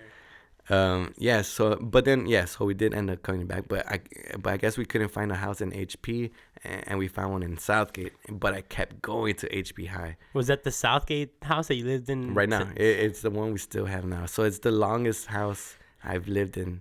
Hey, I have a lot of ever. memories in that house, bro. Yeah, fool, Because like, I used to play there. I would hang out Right. there. Like we would just sometimes we would go over to quote unquote practice, and we would just chill. Like your In brother that had a room with all the couch. fucking, all the really? fucking black light shit. Yeah, all like yeah. neon. Yeah. We'd turn all the lights off, and we'd just be like raging in there. It's like I what remember the those fuck? days. Holy shit. It's all my brother, man. Yeah, your Yep. brother's a freak for sure. Yeah, dude. Nah, You already know. I have some stories about that fool too. He's a I freak. think He's a it's freak. about the same story. He's a freak. He's a freak. We all know the same story. It's okay. It's okay. Yeah. Hey man, Tony, we love you. you gotta let your freak flag fly. Right. Let's see. So where was I? Well, Yeah. You And talked so about you all came that back from stuff- Canada and then fucking high school speech High school. therapy, doing the damn Yeah, thing. so it was a speech trip therapy, because yeah. the way I found out, I was think at I'm the done park. with that. I was right? at the park with a friend, Carlos at the time and shit, and we saw his brother skating. I remember when You I know, first like, saw we- this one. We saw his brother skating. We're like, I told Carlos like, dude, that's Oh yeah, he used dude, to do that's- inline yeah. rollerblading. So I'm like, Yeah, dude, we used to be that's skater, Tony, like and we're like, bladers. and then we looked at each other like, dude, Ruly's here. Holy shit, dude. And then Because there was no Facebook to be like, check in, Oh, I'm yeah, back that's in true. Southgate. Yeah. so then I fucking remember then I the scooter- wrote Carlos a fucking like a letter. I know that sounds gay as fuck, but like I didn't even get a letter. It's okay, bro. It's okay to be Yeah. gay. Nothing wrong with being gay. But you know, like it's just yeah. It's back then like fucking like mail, you know, Like was snail mail, yeah. our form of long distance communication. If you didn't want to like call on the phone, I guess, Well, I mean, and if I you were- didn't because if you were I hated the that shit. stutter, right? Yeah. No, but even then, if you were far, it was expensive to call That's far. true. Yeah. Oh, that's true. If you were in Canada, you It's a can't make that different country. call. Yeah, that'd That's be right. like fucking $10 a minute or some shit. That's true. But yeah, I remember It could be a fabricated fucking memory. Another one? Don't know. I don't want to hear another No, one. but like, tell me if it's true if you remember this. But like the first time I saw you, it was at the park, around the park. But I think I was driving with my dad, and I saw you smoking a Black and Mild, and I was like, this fool fucking smokes. Like I like it because at the time, it's cause before that it was all in like elementary, and I thought all of us were gonna be, you know, like. I don't know, like not smokers. I thought we were all, you know. You're like Dare, yeah, tobacco. Yeah, kills, Dare. yeah. I still have one of those shirts, but then I saw that, and then I'm like, food, and then, but I'm not sure if that's the first time I saw. Yeah, it. no, it's not the first time I saw I it. never really smoked until like after high school. Yeah, so then I so saw that's you what- do that, but and then but I was, Fabricated, bro, but fabricated. that was maybe a Shit. different time. The first time was more like that. We noticed his brother at the park. We're barely gonna enter high school, and so then the following weeks was gonna be our first year coming to high it's school. crazy because I got back So- just in time for like Literally for I high school. skipped a grade basically. So you know, I literally, he skipped. came back in the right time for high Yeah. school. So in our initiative, when we came back to school for our first day for freshman year in high school, he was back, and Carlos and I were like, "Hey, where's fucking Ruly? Let's go find this fool." And he was with a bunch of other friends and stuff, and we're like, "Oh, okay, cool." So we met up with them. We saw him. We're like, "Oh shit." Y'all hugging, like, oh, know, fool, like, I missed you're you. fucking- It's because I came back because I used to be an A-track and with now these he was- motherfuckers. now he's a and then B-tracker. I came back in B-track. Oh, but you were C-track, right? C-track, yeah. C-track. So then C-track? time flew by, and of course, I mean, after that whole long friendship and being together again, I mean, of Man, course, we had a shitty schedule. C-Track had the worst schedule, bro. yeah, you I guys remember did. that. We had the worst schedule. Like, we A-Track had like a normal summer. It was normal. Like they got all It the was normal all shit. the normal shit. But me, I was like, I had to be in school during the summer, and then I Yeah, was on summer. break during the winter. Like I was on Yeah. break January to March. Yeah. It was Like, who the fuck wants to be? It's Yeah. raining. Yeah, exactly. It's raining. All my other friends are in school. Like, Yeah. what the fuck kind of shit is this? And so it was It's during, better now. It's like, oh, all yeah, a tradition. block schedule, right? Have or y'all whatever. been back to school? It's To school? traditional. Have y'all been back to campus? No. Oh no. Fucking beautiful, dog. I HP. bet. Dog, do y'all know Lindsay? Yeah, I know Lindsay. She's a fucking. She's She's a a. counselor there. A-track. Argueta, yeah. She's a Oh, counselor, she- there, bro. she works there She's a now? college counselor, bro. And they like that school has like really turned around, bro. It's like Yeah, It's like she the- started like one of the first college workshops. yeah, like there's like Wow. Congratulations, they have by the way. fucking. Congrats. You're That's listening? fucking good. No, yeah, there Especially was a- HP because they need that shit. It was like Yeah. a giant. It was like a giant college and career fair for There you go, for college and students career fair. from elementary all the way to high school. It's not even only for the high school. No, it was for like Vernon, It was for Huntington the- Park. the Yeah, community. dude. It's pretty dope.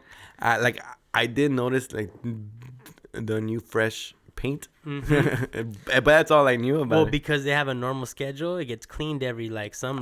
They Ah. clean it, And they have repaint time it. now. Yeah, because there's no Damn. students in there. Well, there you go. Man. They have a robotics fucking club. There's like a STEM science club. They have, dude, you could do culinary arts. They have people like teaching people how to be shit. chefs. Cooking. Yeah, Bro, bro. I mean, I learned how to cook there They too. even they What? they even have A-trackers, fool. I'm telling you. They- I think A-trackers got the best. now like, they even have a whole like production marketing like shit. they have like majors kind of It's like clubs. it's like it's academies like so they split their shit up so you could choose what you want to do now and they'll teach you just the shit you want to learn. I do remember after we graduated, they started something about like a fucking future teachers, right? Like a future teachers academy, and then fucking future something else. That was a transition. That was a transition where we had because I think A-Track had this academy called the Human Services Academy. I remember you were in Yeah, there. so I think it was a transition to that whole Model. of what now HP High is now. So that's pretty cool with Mr. C. So I don't know, like I follow all of them on I follow the LHP stuff on Instagram, so I'll put it in the description if any Nice. alums Yeah, are yeah. listening, you want to Yeah. check it out. But yeah, man, they're posting Dude. shit up about like different majors, different career path. I guess not majors, Yeah. like career paths, so you could choose. Man, That's if what I it- had that's what it known taught about us, too. college in high school, You like, didn't know you about know, college in high school? I mean, I knew it existed, but I never talked to counselors. I never did any of that shit. You know what? You know? That's like the privilege of me having both parents like go to school. They they were always like, "You're gonna go to college, Yeah. fool. You're gonna go Like- to college," and that's just the I end mean, of I it. did Like, I did learn because of the I didn't want to academy. bring up my parents. But But yeah, a bunch of the stuff like, would take your it SATs. helps, you know? I feel like it really helps. Like, cause I know me and my wife are gonna be fucking like on our kids about school, because we know the process. Like, oh, what the fuck, like homework, blah blah blah, and like applications at this time, fucking start credits, in high school. I and all just that feel shit. like I didn't know. No one really got the point across, like what education was supposed to be. It was always like, you'll get a good job, you have a good life. And in my head, I was like, do I need those That's things? true. Like, That's true. like, is that all? Like, I think I could do that. I could make money and have a good life doing other things. Is that all it is? And not going to school, right? Right. Like, it felt like I was just going to school because it was something I had to do. Like, I didn't know why. I was just going, I'm waking up early and going to this thing and doing all these exams. But now I always tell people, like, education just make you a better person, It should be about improving yourself. It doesn't matter. Like, you're not going to remember what you learn and the dates you read and all this shit, but you're going to remember, like, the lessons that helped you to fucking, like, that's true, struggle, especially in like, high how school. to think. Yeah, because it's hard to remember every single detail you learn in high school, because if anything in junior college you relearn all that shit again. It's like and then the real version is like it's like they give you the PG version. Right, They're like, yeah, all right, now you're old, you give you the rated R version. Yeah, exactly. Everybody was dying, getting raped, like disease, murder, like human sacrifice. Yeah, you're like, oh, okay. And then why the fuck you didn't tell me this shit? Yeah, and then like talk about how you feel about this, and like they start thinking. It's just critical thinking, and I appreciate that about now, like about later, college. Later. Yeah. Fucking. Hey, damn, we talked about school in this podcast. Bro, I was telling this, I like to go deep, man. Yeah, like, this is all about, like, I don't know, like, is this because here's another thing that always happens is, like, you folks are going to start, like, performing and doing content, and it's going to be, like, photo shoots and music videos and concerts, and it's, like, people are just going to see, like, these static, like, pre-planned, pre-strategized images that you're creating, and I don't know if they're like, I want them to know who you fools are in this. That's what this is all about. Is like, dude, like because if you like think about it, the whole point is to get new fans, right? And you like build more crowds, build more momentum, get more ears listening. I want them to be able to come back and find out, and this is gonna these be fools are childhood friends. Like, this Yes. band is made up of childhood friends. Like, these fools all have, like, a love and respect for each other. Yeah. Singer's low-key a superhero. Fucking guitarist is low-key a fucking mogul. You know what I mean? Like, it's like they got to know, like, all these fucking different shits, It's gonna be a gem, like, in the future, of Mother Rose, like, to come back and hear all this shit. Like, in all these little interviews we're doing right now, like, hope. I mean, it's like I said, it's an adventure.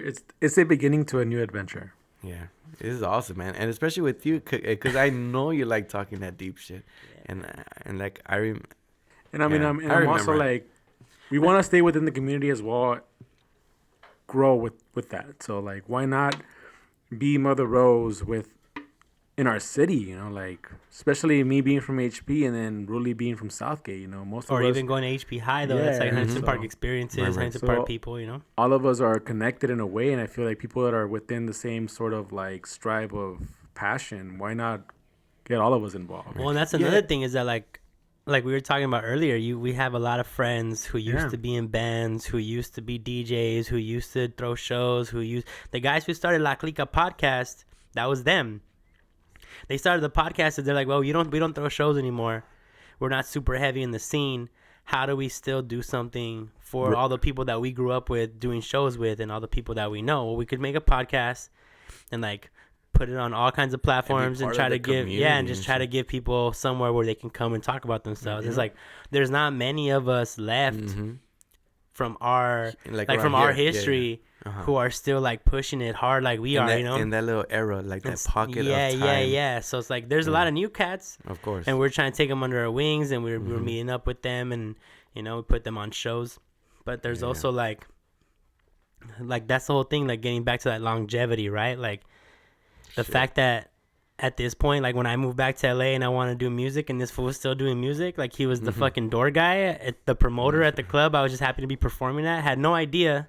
Is that how you guys met? Well, we reintroduced. Like, in this whole fucking business kind of thing? Yeah, so basically, I might have talked Where? about this. It might have came up on It's the at after what party The club? Epic Lounge. at the Epic. Oh, Epic Lounge. So Oh, Demise shit. booked me Yeah. for a show that he was throwing Damn, I because think this I fool, remember. because Demise was working for this fool at the time, Yeah. or like they were working together, and then he booked me, and I come to perform, and this fool's at the door, and I'm just like, I don't even think I recognized you. I think I just said what's up, like whatever, like, oh, what's up, fool? Yeah, cool. And then later I was like, man, do I know you? Like, But how'd you know him before that though? because he used to hang out at your pad when we played with Esa Esa Madre. Madre. Dude. But and we went to- in Esa Madre? No, but he I would come just and go hang over and out. support. Okay. Yeah. Yeah, just- okay. 'cause All right, cool. He was like the little homie that would chill at band practice and like watch gotcha. us. He'd sit on the couch and like rock out and be like, "Oh, this is That's cool." crazy. I never even did that. He shit. would go to and the I shows. lived there, right? He would go to the shows. No, did I? you wouldn't. No, you No, wouldn't. no, no. I would've. I would go because I knew you, and then Tony would announce that he had band practice, and I'm like, oh, might as go and shit. I would just go and shit. And that's where I met Hosey, fucking Sesh. yeah, You know, I met 'Cause he was the Sesh singer there. of the He band. was a singer, you know, and then, or the bass player. and No, he then was the bass player. He was the a singer? bass player at first. Then he turned into a singer. That's You true. guys got a different bass player. It was Victor. No, Victor was the The singer. singer. Oh yeah, Victor was a singer. Sesh played bass. Sesh was the bass player. He became the singer of another band later, La Pobresca, but he never sang in Esa Madre. I thought he sang after Victor because they had an issue, but that's a whole different story. Maybe, but No, either way, I like that think was after like Victor, he joined La Pobresca. Yeah, that's when that should happen. So then, That's so he would crazy. kick it back then, and then obviously we went to school together, and like we would see each other at like the house parties at the different party crews. okay. We'd show up That's with the crazy. Mad Dog 2020s, you know, like Shit, the FDs, bro. yeah, bro. Like Or like the So it was one of those monsters. things where like we were just like. we've always within the same circle. It was like an episode of Lost, bro. You know, Dude, that's like it's crazy. just like we would just be in We're the same always spot. same You know, circle. like I some remember like crash fucking shit. warehouse parties and shit. Like we've turned. Oh up. yeah, because I was DJing. And I was seeing, you know, I'll see him there, and we'll have like MDs, and we'll fucking, I don't know, it's a whole different story, but It's cool that you're a DJing too and shit and doing all that fucking Well, I shit. mean, I feel like I always just wanted to be It was cool, during that man. time where, like, I also- just want to be cool, like- man. and, And like- like in high school, and and that- being in a band was yeah. cool, and then after high school, And being a it's- DJ was and it's cool. crazy you because know? within that It same legit time, is a motivator. You know, like it's kind of like it's not cool to say that, I guess, you know, but it like to be cool, it is a thing, you know. But mean, it's like, not a bad thing either. Like you're not supposed to want to be it. You're supposed to Right. just be it. You're right. Yeah. And so, like, eventually, like, but I think that's just like that. There's like an old proverb, I forget, you know, fuck, where did I hear it from? Anyway, it's like that whole fake it till you make it, you know? Like, sometimes, like, just Right. because you, like, sometimes you just gotta start pretending to be something. And then over time, because you're pretending, you're actually practicing how to do that thing. And then eventually you become that thing that you were pretending to be, you like, know? and like that saying, a fucking fake it till you make it, or like has been a fucking big push in my trying to be a therapist to my clients right now and shit. Like, because You have a little imposter syndrome. You're like, I'm not yeah, supposed to be here. Like, I'm not supposed to be here. And then I keep feeling like, because like the parents are always in the room with us too, and so I always had it in the back of my head where like, if these parents know I stutter, like I feel like they're gonna be like, what the fuck, if you still stutter, like how the fuck can you be a therapist Yeah. to my son? He's like, fucking, because I'm fucking frontman of a band. Your kid can learn inspiration from my story, man.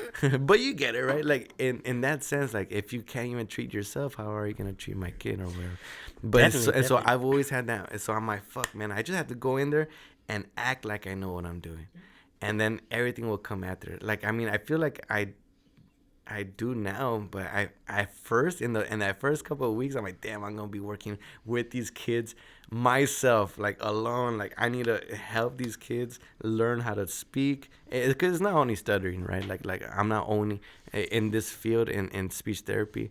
Like, I work with kids autism, like fucking like who have language delays, everything. Like kids who have Down syndrome. So do you do some kind of like behavior correction sometimes? Like it's not Behavior? even a stutter. It's just like a behavior that they have to like learn, If like they a twitch or some if shit. they don't want to talk, no, like that it's a behavior therapist or occupational therapist, like OTs or who work with all that stuff. I'm specifically speech and communication. And so if they're nonverbal, if they can't talk at all, I have to see how they could communicate or teach them how. If they're not gonna talk at all, I need to teach them. Give them like a notebook and a pen. Or... It could be like it's called an AAC devices or something, like augmented, whatever. I don't know. It's for communication. It could be augmented audio, augmented audible, augmented articulation. No? Maybe. Anyway, whatever. It's a speech device that helps. Yeah. Man, I'm failing my classes. But yeah, it like anything to help them communicate. It could be gestures. It could be fucking sign language if they don't want to talk. Anything for communication. And when you say they don't want to talk, it could be both. It could be like they physically can't. It could be both. It could be that at that age or something they can but don't want to, or just can't. Like just can't. Like cognitively. And or you know, in their connection with their motors and everything, they can't. And so we have to teach them how to at least get their needs met and wants, you know, at home. Like if all they need to do is like want, you know, to so teach they can them, get like food or go to the restroom, and to also teach their parents how to teach them to communicate with them, to transfer it at home and all that shit. And so it's all this stuff. So I need to know. And in that first couple of weeks, I'm like, fuck, man, like how am I gonna do this shit? And I just hope I don't like stutter bad in front of these people and trying to do it, because I need to be a good model to the kids how they speak and blah blah blah. And oh man, fake it till you make it. And so I just push myself to be, you know, like I need to act like I know what I'm doing, and then, you know, everything else will come. So damn, I did. I'm not sure how long we've been going. Is it too long? I mean, very good. Dog. Is there memory in your phones? Plenty. The live feed I'm for Instagram is already out. I don't even know if it's still live. No, yet. it's already out because after an hour it's out. Oh, okay, yeah. Yeah, So you could press the button again and just go live again. But you want to? Go for it. Wait, do I have to save that one and do all Just that? save it. Okay. It'll save automatically right away. You want to take a break? And you want to keep talking? Or you want to wrap it up? Well, like, is there other stuff you want to? I mean, we could keep going. It depends on your guidelines, dude. I mean, I don't have any guidelines, bro. Oh, I don't know. Yeah. I mean, is there anything else you want to cover? Because we could like write a list of things to go over. Because everything I wanted to cover, I went over. But I mean, obviously, like we could just shoot the shit for a little bit and keep chilling. I don't really have anything else to do. Yeah, I'm cool. I think we pretty much covered. Yeah, what you wanted. So yeah, because we talked about the drummers. I don't know if you want to talk about the album. Well, I'm still wondering. We pause and restart. I want to talk about this album. Yeah. Okay, so we'll be right back, and we're back. Now you're just being an asshole. Well, now who's being the asshole? Yeah, I'm gonna repeat this album name like every interview, everywhere we're gonna. I think we should. All right, tell the people what it is. Okay, so all right, let's talk about this album. Hey, did you drink another? No, I just had the two. You want more? Actually do, but yeah, let's go pour it up. So I mean, we have time because I think YouTube lets you do 3 hours. Joe Rogan does 3 hours. Yeah, I'm on the Joe Rogan tip. He doesn't take breaks, so I feel like a bitch for taking a break. Damn. It's because we're new to the game, man. Yeah, we're new to the game. It's cool. You know what though? If we were live, I wouldn't have taken a break. I would have just walked over there. You just went straight up. Yeah, I would have walked over there and went back to being live. That's good right there. But I figure, you know what? We're doing shit differently over here, man. This is La Clika, Holmes. So we want to shout out La Clika Podcast for having recognition and respect. Yes. And as well as In Between, Mother Rose. And we couldn't be more than grateful. So thank you, Sneaky. Honestly, bro, you've done a lot for me, David. And I'm forever grateful to you.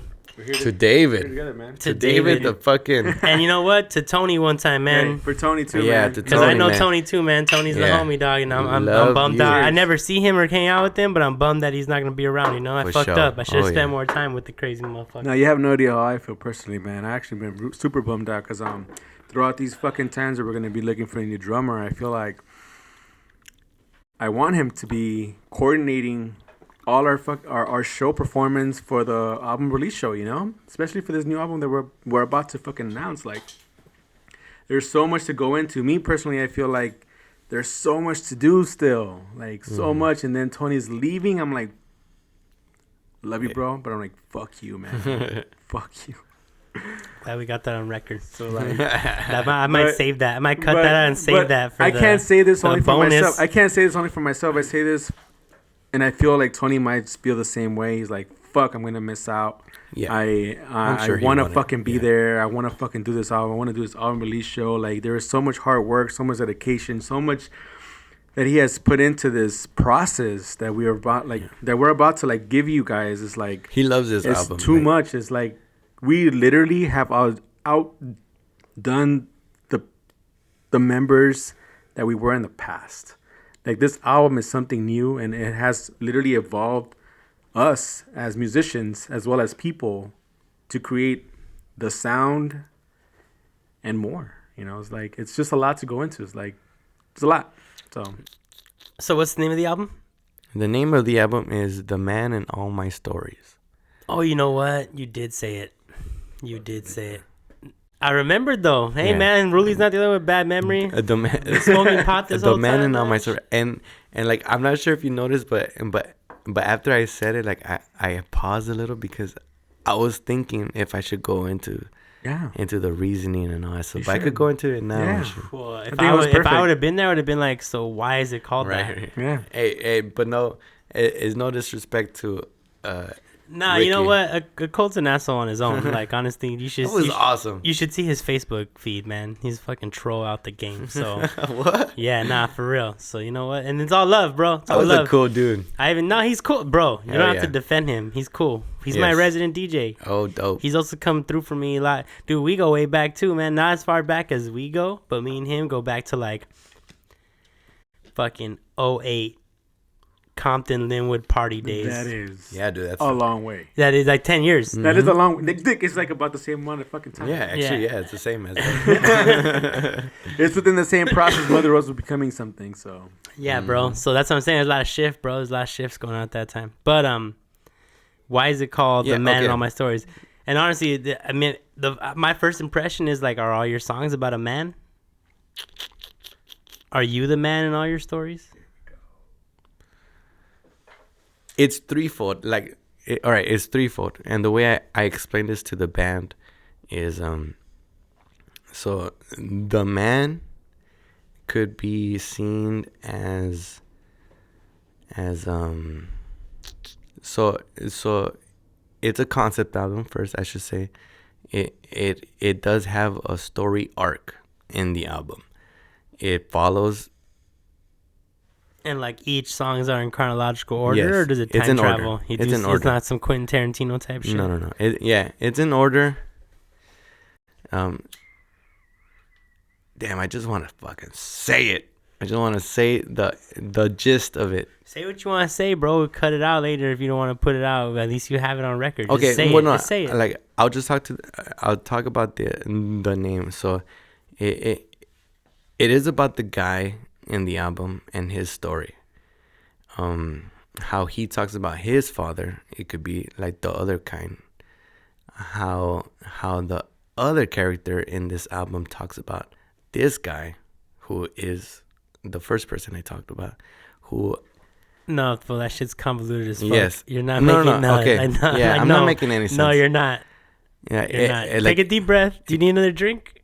You got I a just drink? don't want to make complete sense because I want people to, like to come up with their own stuff and me not ruin it by just telling them, no, it's this, We'll put it this way, bro. If it makes you feel better, my podcast is not that big. All right. I'm sure a lot of people are going to hear your record and never hear this podcast. And like, you know what I mean? I feel Trust me, way this more podcast is gonna be comfortable now. heard right I feel way more comfortable now. I know to I'm just big to talk you. about Right I this. now. know I'm big to you. And like in your mind, yes, Sneaky you're- is a huge entity. You're a fucking community in yourself, bro. Yeah. But I'm not like, it's Okay. not that big. Like, All right, you know what? It's not that big of a deal, like, bro. And just because I want to have this conversation with someone outside of the band and shit, I'm just going to talk about it. Is it cool That's with what you? podcasts are for. All right. Yes. So the name. Now we're cracking. We should Yeah. start another live. I feel like we're barely getting to it right now. So all right. Thank you for the hour. It's gonna follow this guy who fucking falls in love with this of course a lady. They fall in love. They have complications. He's a writer also. he's a songwriter. They fall in love. He has some complications, but they still try to make it. They get pregnant, and they have a kid. He starts having writer's block. He starts drinking, and a big issue in this album is alcoholism, and how it takes you away, and all that. And then and then it's about everybody leaving him because of that, all that shit, because of his, like, he gets writer block.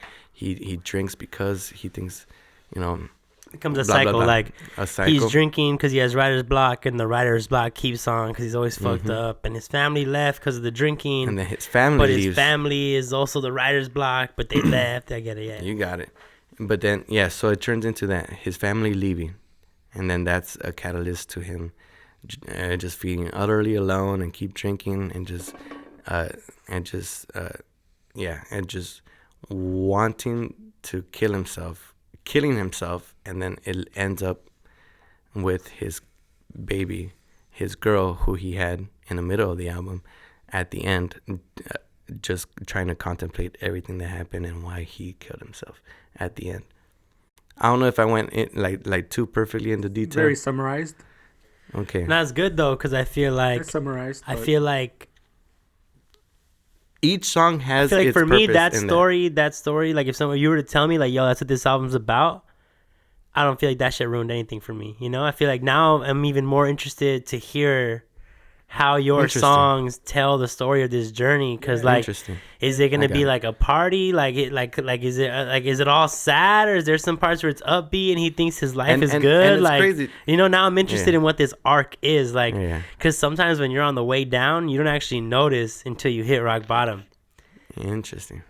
So now I'm interested, like, did he see the writings on the wall and kept drinking, or was he just oblivious because, like, is he having a good time? Is he distracting himself? Was it just the booze? Is that like is it gonna be like a bunch of depressed shit throughout the whole middle, and then like, or does it? What's that arc look like? Now I'm interested to hear it. Yes, and so how's it look like lyrically and musically too, right? Right. So like it's interesting too, because I feel like the music follows the theme too, where like at first it's about the relationship. The first half of the album is a relationship and how it turns out it starts good and it gets rocky, but then they have the kid, and that's the fucking middle, and then everything after that is rocky roads for him specifically, because he starts to drink and he gets writer's block. It might be because of the birth and the confusion between all that and the girl and all that, and then he starts drinking and blah blah, and then it escalates to him killing himself, and then the girl just thinking, why the fuck are you leaving me alone here to deal with my shit after blah blah blah. So it's that whole thing. So and musically it starts out like that, and you could tell in the second half is like a lot of aggression to follow his oh, my bad, I should get closer. Yeah. My bad. I can hear you though. But to keep everything leveled and shit. Yeah. And so in the second half of the album, you could tell, like, in the music alone, like the fucking aggression, the and not even the sloppiness. It's purposeful sloppiness. She's like rock and roll. It's got punk in there. It's got like some aggressive painting. shit. Yeah. But to follow along with his mentality, and it goes, and it's funny because like the clearest song in that second half is him just thinking like, like I think that nobody will care if I kill him, if I kill myself, and that's the clearest, like probably like happiest kind of sounding song in it, because it's almost like he accepted his escape. Like he's like, I see my way out. Like it's gonna be okay for me, And that's crazy. See, I would never expect that. So now I look forward to like hearing that song, And it's not even the last song. So I put the last song. It's even called last song at the end, and the last song is in the girl's perspective. Right. So the whole song. So you're looking at it from the daughter. It's his perspective. Like the whole album, it's his perspective, and then he kills himself, and then the daughter picks up, and she's asking like, It's called Last Song, but it's not called Last Song because it's the last song. It just worked out like that. But it's her asking, like, has anybody heard your last song? You know, like has anybody heard the last song you wrote before you killed yourself? And that's like the super happy, clear one. No. Oh. No, like, I'm just saying, like, is that the song she's talking about, or is it just like a metaphorically? It could be. It's up to you guys. And so it's up to you guys to see if all these songs are songs he wrote, and to also see if they're in the first person perspective or not. But yeah, so at the end, it's her thinking that, at least, and then it leads on, and then it leaves, and so it gives me a lot of ideas for a future album too. But that's, yeah, guy, girl, birth, drinking, dead, passes on, and that's the old, you know. I'm not sure if does it make you feel better to, like, get it off your chest if that's what it is? Because I feel like, and then also on top of all that stuff, it's how we put these songs together and how I wrote them lyrically too, because I'm sure people are gonna know that, oh, but I fucking heard this song like a long time ago. Like, how did you, like are you gonna say you like rewrote it? Like, just so, like, a lot of the lyrics I did write just for this album, and a lot of the songs I wrote before, but so they were released previously. Yeah. And on demos, EPs, or what? So or were they on projects and now they're like these are remixes or re-edits, or what? How do you? It was a demo of this album. It's how we first said it. It's before we went on tour. Yeah, it was a demo. It's a demo of. And how many years old is that demo? 2015. 2015. So. I think you're good, bro. Yeah. No one's gonna talk shit, bro. It was a demo from 4 or 5 years ago. Come on, like. But also, like, I did change the lyrics to fit this, you know. So I didn't have to go in there. So, if any questions for anybody, like, yes, there has been some rewritten. Yeah, but that, I feel like it's what makes it. It's a demo, bro. That's a demonstration. That's not the final. Well, like, I'm not saying like, that it's a bad thing. I'm saying, like, that, like, it's what makes this album, like, and the theme of this album and the story of this album, like, what it is, because it's almost like there's like it's almost like you have material from another person, right? Because you're not the same guy who wrote those songs.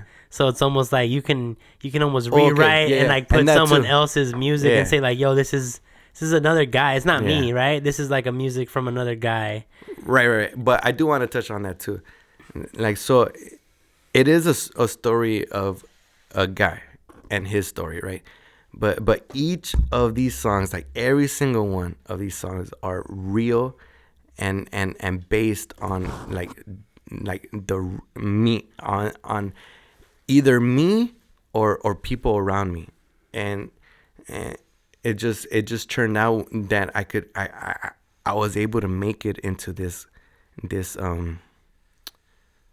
what's a nice word for it, this narration, in a way.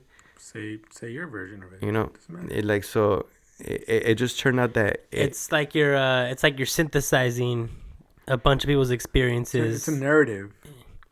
It turned into a good narrative, and the order I put everything in, I'm like, fuck yeah.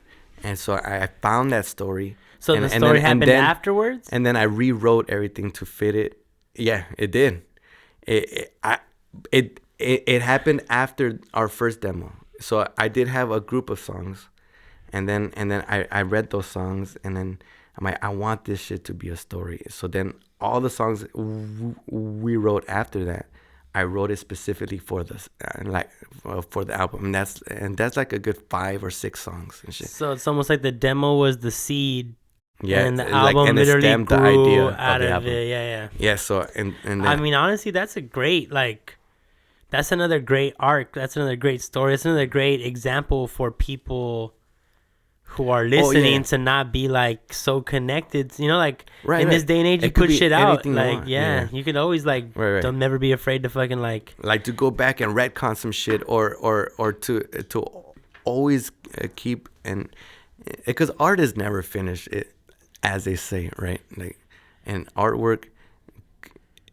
art is only finished if you say it is. But yeah, that's what I was gonna say. I mean, art's only finished when you say it's finished. Yeah, it's done. But each song, like I still do want to get into like the authenticity, I guess, of them, like where like because I don't want people to think that I just wrote this like impersonally and it's not connected to me at all because it's about this other person. But each song I wrote personally, and I wrote it. I wrote them. If they're not about me, it's about people close to me and their struggles where I see it and I'm trying to fucking pinpoint everything, and I write it like it's as if I were them because I don't know. I'm not sure why I do that, but like I like, especially because I know like my life. It's just, dude. It's just what lyricists do, bro. Like it's what writers do. Like we all take in our surroundings, our experiences, the experiences of our loved ones, and we synthesize them in ways that like other people can relate and get some kind of solace, or they they hear their stories being, or they they realize they're not alone, and a lot of people like undergo these same struggles, and like it's like, or at least like that's the grandiose that we hope, but like I think that's what all lyricists, as a lyricist, that's what I do. So like I understand. I know if Edgar were here, and I'm pretty sure he'll be cool with me saying this. Like I know if Edgar were here, he'd say like, dude, like it's still every time I hear the last song, like he cries because of how personal it could be to him. Because he literally asked me to write about a thing that happened with him and his dad and his sister, and it just worked out. And as far as the story, and as far as just writing a fucking good song and good lyrics. So when it comes to last song, like Edgar was one of the producers / writers for that track as well. Because he wrote the chords, and the chord progressions and all that stuff, and then I wrote the lyrics per his request. Also, like our first song on this album, it's a request that David had because he wrote the song. Like it's him who wrote the fucking the guitar line, the drum part even, and everything. And then we structured it, and he told me to write about this thing. And I'm like, dude, I'm down. I'll try it out. And well, I'm not sure if you want to say specifically. Like so he asked me to write about his first encounter with his girl, because I was there actually. And so like you saw it, fool. Like yeah, I saw it. Put your spin on it. It just involved so many people that day, and it worked out because I wrote that song specifically out of feeling and how I felt. And then I told him, hey, dude, I have this track, and while I made this track, this is what happened. He was like, I just want you to write this, if you can blend it in whatever way. Yeah, and so I tried my best, and so I wrote about his encounter with a girl. And then, so in the first half of that song, it's about that. And then I did add my own twist and my own. And that fits in with how this guy met his girl, yeah. And so in the story of the album, it's him meeting that girl. And then it evolves from there. On the second song, it could, like, I wrote a song about, like, I wanted to write a song about me and not feeling connected to my family and that sense. And then I remember specifically thinking about how I didn't feel connected to my grandfather's death. Like I didn't feel like really anything about it, but like I didn't know the guy, and so I remember thinking about that, and so I wrote that song about that. In the story of the album, it's that dude who's trying to fight his or find his identity, like through his family and not getting it, and that's starting his fucked up psyche that's gonna evolve in the album. And then I wanted to write about my relationship with my wife right now and our differences in religion and all that stuff. And so I wrote that in there. And so this guy, in that sense. And I know your wife, right? Yeah, Tawny. Mm-hmm. Yeah. Yeah. Differences in religion? I'm curious about that. You want to talk about that? If you watch, you're not gonna watch. This is cool. Yeah. Well, because I study religion, so I'm like, you say religion, my ears pop up like, what? Oh, like let me hear this. It's like Kristen. If Chris was here, man, because he studied religion too. He has like what, a bachelor's in like in religious studies or something. All right. Same. Yeah. Yeah. That's cool, dude. I've always wanted to go into that, but specifically like just philosophy or something. It's just to have. Yeah. I went more like a I double majored in history and studied religion. Damn. So it's like more like historical look at like history intersectionally. Like religion is intersectional between like interdisciplinary. So looking at religion as like historical, psychological, and also political, you know, and how history can be used in those three ways of like Jewish folks used religion to preserve their history, and other folks use religion to like create community and boundaries, or a way of control, or a way of like, or a way of pushing against like, you know, like philosophy and thinking about.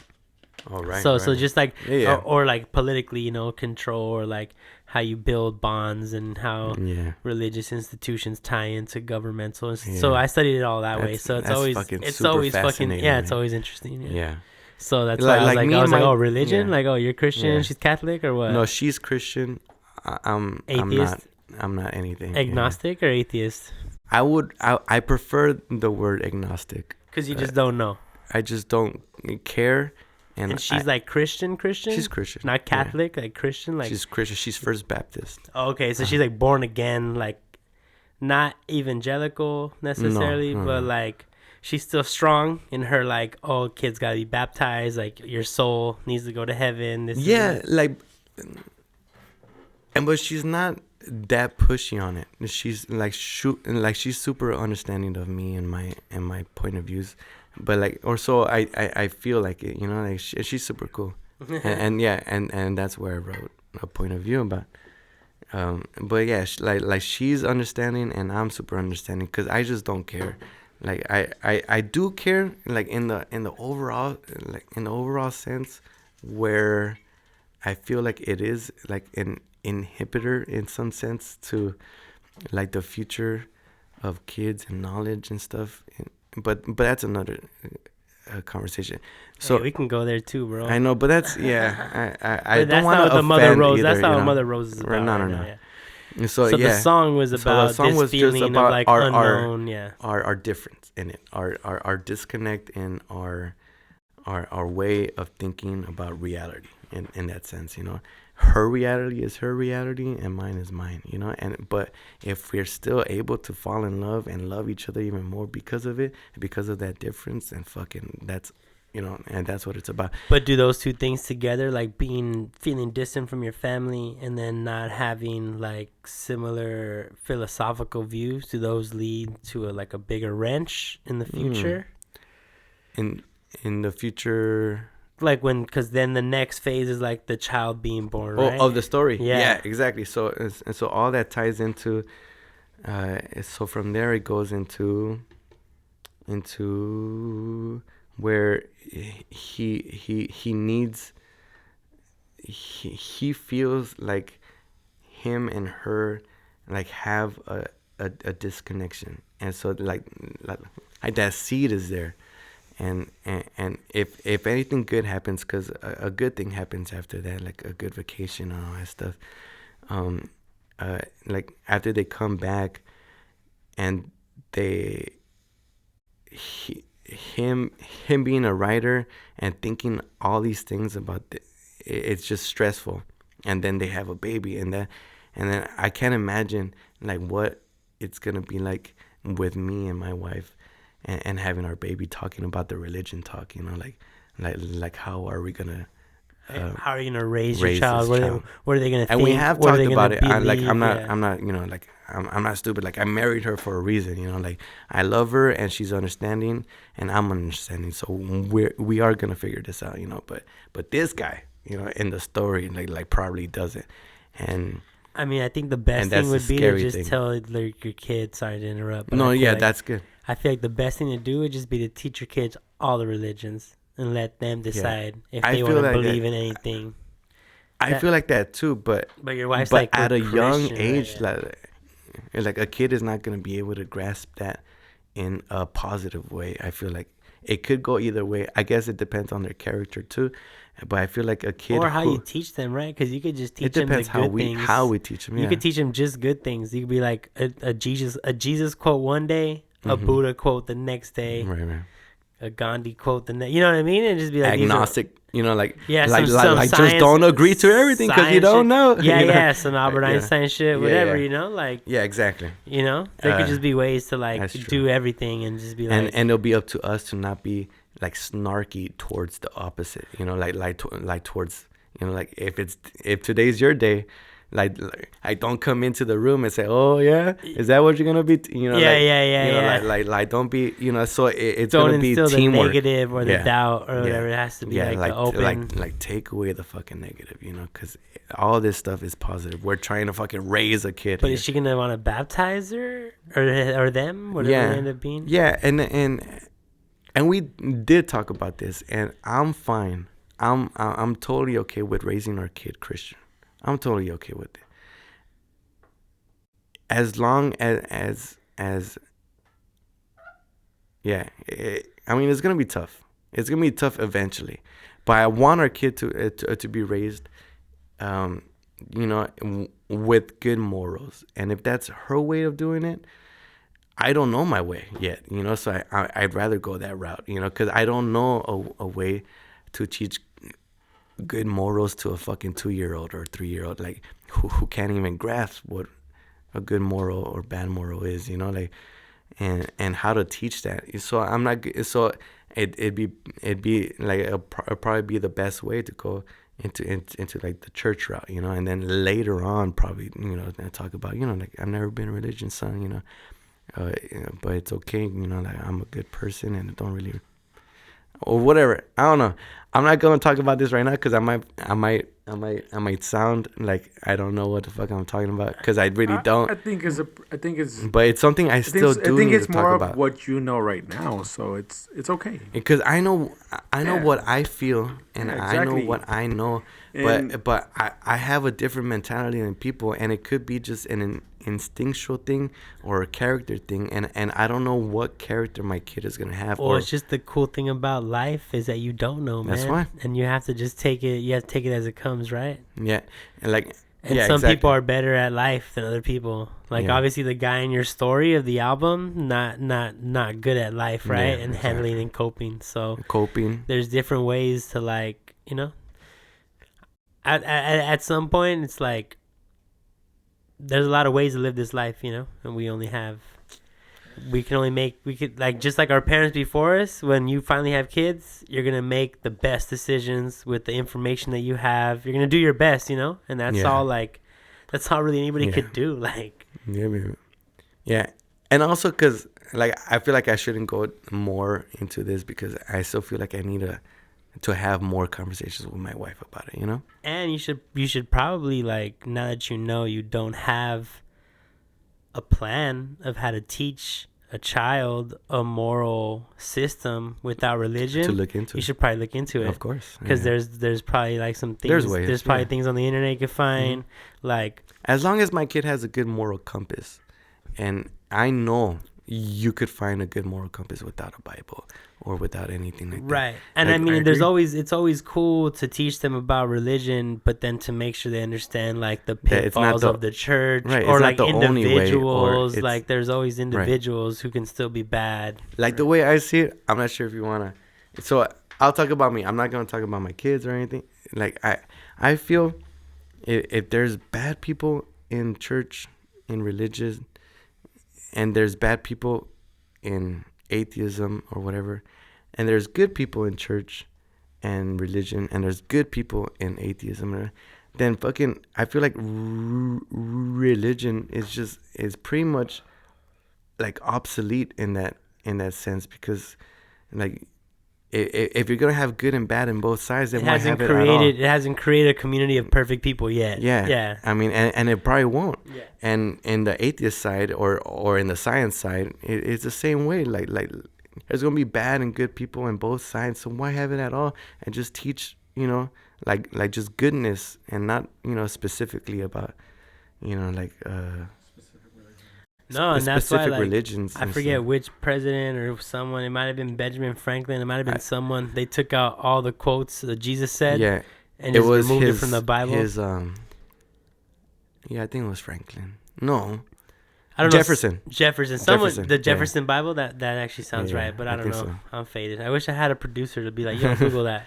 One day. But But they took out all the Jesus quotes and just put them back to back, and then minus all the dogma, just like the quotes of like and just the good stuff he did, good, like good deeds, and like, no magic stuff, right? Or whatever. Well, not magic. I don't want to be insulting. Supernatural. Nothing supernatural. That's like, fine. So like, or nothing, or mystical, or you can say mystical. You can say, supernatural. You could even say like whatever. Like because magical sounds like dismissive. Yeah, and I don't want to be dismissive, because even miraculous, right? A miracle, miraculous is like without the miracles. Because all those stories are good stories, are good stories to teach morals and teach how to live a good life, and I'm not gonna dismiss it, but there's other ways too, and I just feel like if you're gonna have to choose one for your, like, the rest of your life, like how are you gonna choose one and not know the other options? It's like the same thing with education. Like, how are you supposed to know what you want to do for the rest of your life at 18 when most people are told to go to college and like pick a major and start working towards. And like some people know, or some people have certain pressures or certain upbringing. They're going towards a certain way. Yeah, exactly. But some people at 18, like myself, I was fucking lost, right? Yeah, me too, I had no idea. Yeah. I definitely didn't know anything about, like, I knew a lot of shit about religion, but I wasn't religious. I didn't have, there was just a lot of things that I was like trying to find and figure out, So it's just, I don't know, man. Like, because I completely respect religion. I respect it for what it does. And for how it does help people. No, yeah, because it does give people a sense of community. Yeah. Data shows religious people are, like, statistically more likely to fucking volunteer at groups and be more generous and give more to charity. Like, there's definitely, like, data points that you can look at, like, how people are better. There's better benefits of religion, but I just don't like the idea of them doing it for a reason, like, oh, I'm doing this for salvation or something like that. And then it doesn't make it humble. But when you look at all the reasons why people do anything, there's always some kind of benefit. It's always a narrative. You either feel good about yourself, of course, or it's something that can make you look good in your community, or it's financially beneficial. Or I forgot what show it is, but like, damn, it's like, is this guy trying to prove like there is no humble good deed or something? Is no good deed that is. I think it's Friends. Because even at the end of the day, like Friends. It is Friends, right? Yeah. Even if it just makes it's you feel, Joey and Phoebe. Yeah, yeah. Even if it just makes you feel good, like just even if you don't say anything and you don't tell anybody and you do it and it makes you feel good, that's still a reason that you do. It's still a it's. If you do a good deed, it makes you what? Feel good. I know, and that makes it bad, right? Yeah. Because it still makes you. I know, but it's a word for it. Yeah, I know, but you okay? I get you. Completely true. So as long as there's at least doing something good, then it's good. Yeah, like because at the it's like you say, right? Like if religion's making people, you're getting something from it, regardless, but. That's my argument for religion. Like, if religion makes a person feel good about themselves and makes them a better person, they do nice things and like then it's good, right? It's good. But if religion makes people like want to like blow themselves up, and like try to kill people that are not in the same religion as them, or like be hateful towards other people for not having the same beliefs as them, well, then religion's bad, So it's like. I mean, it's bad to us, but like, and to think about like good and bad in itself and shit, like it's all perspective, and to them, but like that's all they're some, doing. But that's like some postmodern shit, It's like there's like you gotta get to like, a point, and that's where, going like, into philosophy, right? Like what is? You gotta put a fucking stake in the ground, and I mean I'm guilty of it too. I'm guilty of it too. There's a lot of things where like like when you think of like the drug war, right? Or people selling drugs and how like that seen as negative, but now marijuana is legal and everybody's selling drugs and now it's positive. And Right, you know, it's like, I get you. It's like, okay, so was it really wrong when my Right. homies were slanging and got locked up? Yeah. Now you fools can slang and it's Right. cool. Like what the fuck? Yeah. So what's wrong? What's right, Yeah. right? But like I don't know, when it Yeah, comes to like- like people like murder, like taking someone else's life. Or like imposing their will on someone else, like violently, exactly. like you can't really say if that's wrong, bro. I think that's ethically wrong. That's wrong, Like bro. it comes down to it. Yeah. Like in And- the arc of the universe, you know, Yeah, on any exactly. planet, Yeah, in any exactly. dimension, like that shit's Yeah. wrong, you know, like. Yeah, it's universal, right? Yeah, and like about religion, I respect it, and especially for my wife, like it's made her like a strong person, and I just respect everything about her and her religion. So you know, like I don't have anything against it in that sense, where it does make good people, and it made a good person out of her. But in a relationship, getting back to the album, like Right. it could cause a rift, you know. It could. If I was a more closed-minded or more more like close stubborn person. like it would fucking send me off the rails and shit, and I know it, and that's And what. her too, right? If she was more intolerant, Yeah, exactly. and was like, you know, pro-life all the way, and like fuck it, we're baptizing, like you're gonna go to hell. Yeah. I love you, baby, but you're going to hell. Like, And so every day she tells you like you're going to hell, just so you Right. know, like it'd be way harder to raise a kid and like that. And you that know? whole thing too, like I've been a good person my whole life, and just because I don't believe in in Jesus Christ as a savior, like, am I going to hell? You know, like I've been a good person my whole fucking life, like and better than most, Christians, you know, and then to go that route, well, whatever. But that's another thing. And like so I guess I wrote a what if album of It's my almost life, like right? an anti my life, Right, like the yeah. opposite, like in a parallel universe of Yeah. my life. Like if shit did go off the rails, if I did do things like that, and it does involve, and then all right, so like that whole thing happens, and then the second half is primarily about Chris, and it's our other. Your guitarist. Our guitarist is my cousin. Or no, bassist? Yeah. Guitarist. No, it's our guitarist. Chris is our So guitarist. it's our lead guitarist and rhythm, and he's lead almost in like a bunch of our songs in this new album. So you have 3 guitars. Yeah, well, and like a me, bass. like I play guitar in a couple songs, but it's mainly like Chris and David, and then I'm vocalist, Edgar bass, and Oh, I thought you played guitar. I do. He does But- sometimes. but in it's some not- tracks. It's like light. Yeah. Yeah, Well, because I it's- don't need to he anymore has- because I he have has- two guitars. He takes lead on a few, but mainly then we just I take over the rest, so he could continue on his vocals. Yeah, to focus on the vocals, especially on the But stage. he does emphasize on a few tracks that are mainly. Yeah, because Well, I haven't seen you perform without your guitar, so I'm not used to you yeah, just I get like you. holding the mic and not having Yeah. a guitar on. Like, do you ever Yeah, you so- put the guitar down and you just rock Yeah. vocals and shit? in the band is mostly me just on the mic, and that's why we got a second guitarist. At first it was another one, like, but then we got David to take over all the stuff that I did, you know. So and that's why he mentioned earlier about him having to learn all my parts. It's just me teaching him So that you don't have to play. and so I could focus on my vocals, like I could take the bad stuff of my vocals and hopefully try to make it better and stuff, because I'm only focusing on that. So, and that's how it worked out. But now in this album, a bunch of the songs have 3 guitars, if not more. So we need to play all 3 of us at the So same you're time. always carrying your guitar now and playing. Well, not all the time. So it's only on those songs. Yeah, on a couple songs that have 3 guitars, I'll pick up the guitar and be singing, and these guys are playing their own different parts to it. And Sounds dope. Yeah. So like, and that's another evolution of this album. Like it just our music. Like it's no more like people just playing the same parts. It's like everybody wrote It's all intricate different. parts. Exactly. Yeah, and they all wrote their own stuff to it and everything. Yeah. Going back to Chris. And like Your cousin. my cousin, yeah, our lead guitarist, He has a crazy life or what? Well, like he likes to drink. He likes the mala vida. He likes to sip that nectar, you know. Hey, he's not alone, bro. I'm about to pour myself another one. Does anybody need a refill? No, I'm good. I still have a little bit. Go for it. Oh shit. No, yeah. Where is it? Where'd you put the bottle? It's over there on that side. Cause you poured yourself something. Did I? Shoot. I put it back, right? Did we lose the bottle?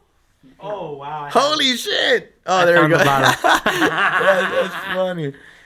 Damn. I found the bottle. I swear we're not drunk. I swear we're good. We're good. Cancel the police call. I found the bottle. No one robbed us. Yeah. Like I've talked to him about it too. Okay, so when you say he likes to drink, do you mean he drinks too much? And maybe we shouldn't talk about him when he's not here to defend himself. He's fine. No, he's cool. I talked. No, I'm not gonna tell. I'm gonna say everything. I'm not gonna say anything that he doesn't know, and that he doesn't agree. And that you wouldn't say to his face. Right. Like, because a lot of times when he drinks, it's all coming from a place of love. Yeah, I love this guy. Like, you know, he goes a little overboard, and then he just talks too much, and then he gets a little bit annoying, and he knows he gets annoying, and so like I wrote it in a sense where, like, man, if this fool keeps going this route, you know, like if he keeps just drinking and just like just being you know, like, and just being toxic to everybody around him. Cheers. Cheers. Yeah. You know, it's just gonna lead to bad things. Can I jump in real quick? Yes, sir. That's not just like a life problem. Like, that's a band and like a professional entertainment industry problem. Is that, like, you can't be getting too fucked up when you're out on the road and doing shit. A job, right? Not just that, it's like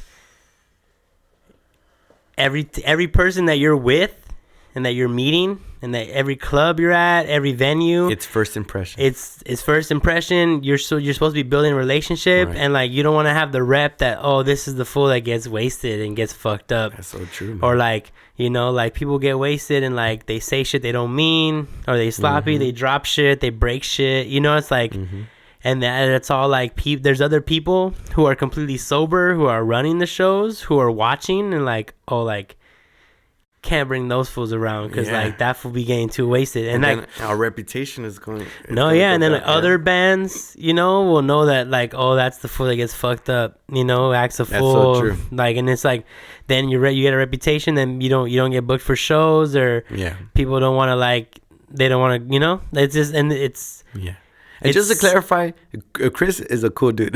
No, I'm not saying and he doesn't get that drunk yet. All right. No, and I'm not saying this about him. I'm just saying, like, when we take it back to like the industry and like, you know, and I'm pretty sure David way too often. I'm pretty sure David could, like, he's booked bands, he's worked with people. I'm pretty sure he has his own horror stories of like people not keeping their shit together. And I'm not saying this about your bandmate. I'm just saying, like, in general, like, if you're gonna be like in a band and you're gonna be in clubs and places where you have like tabs and bottle service, and like you don't really want to be the person. And I say from experience, bro, like I personally have been too fucked up and have fucked up relationships, or have, like, you know, had to like apologize and come back and like save face and like do, you know, it's like you don't want to be in that position. You have to keep a level of professionalism. Yeah. And just to go and kind of like be on Chris's side, I don't think me seeing it as a booker / like professional business and music business, like, he's been cool. Like, he's been level-headed. He drinks. But I feel like shows and all that stuff, he drinks and everything, but I feel like he keeps himself in a place where he knows how to act and how to be.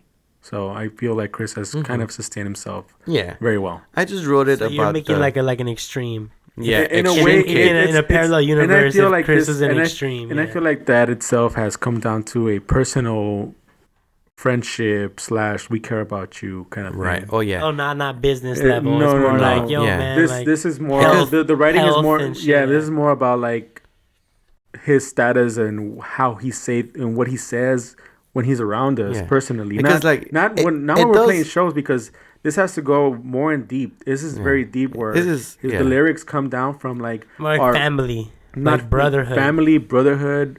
We hang out and we hang out and just play or just kick it. Because it does get bad. Like and it's not like I'm saying. He gets in a place where like he does say a couple things and we're so like us concerning. In the studio right here, like maybe after the podcast we keep drinking and hang out and like I might get all depressed and be like, damn, fool, my life and this and that kind of shit. Well, him no, like it'd be more like just talking out of his ass and not making sense, but like you trying to correct him and him just going in circles, but then like pride, like just always talking stupid shit where it might get him in trouble. And sometimes if people were in different situations, right, and you just don't want to get to that level where it's like, oh, we saw this happen, because a lot of times it goes to that point, but the other person is just like, oh man, he's drunk, fucking, and so it just goes like into that where like, dude, like if you just don't like go this extreme, like fucking, or calm down with the drinking, blah blah blah. Yeah, and it comes down to this. So in the album, I just saw his routes. Like if he were to get married and have kids, like I wrote specifically a song, and it's gonna be a single, like in a couple months, like about him and his drinking problems and what it would do to his family if he were to get a family. And it's almost like an artistic, like third eye vision, right. Like a possible future. Yeah. And he knows, and like and I talked to him about it too. And then a couple songs before that too, I wrote the lyrics to a song he specifically wrote, and a couple of them.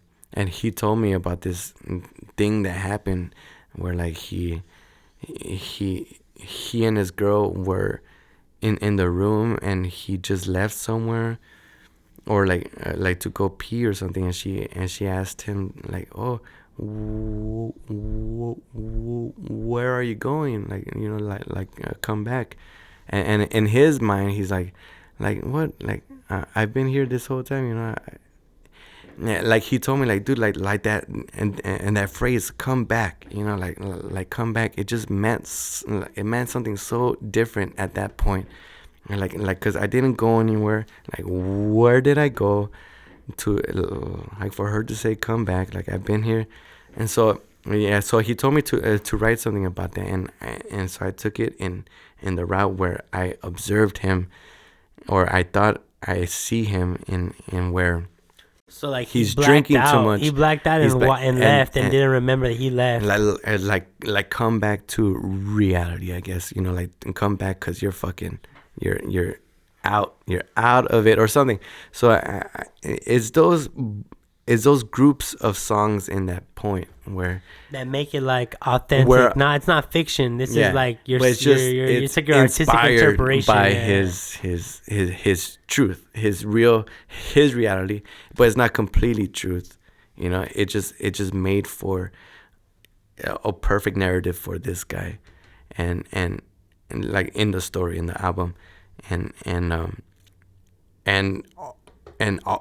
all those things I do talk about, like are concerns, if anything, are stuff I've observed about him, about Edgar and those songs, about David, about me specifically. In every song, it's got me in there somewhere, and even in those drinking songs about alcoholism, it's got a lot of me in there where, of course, I'm concerned about me. And things I could possibly do.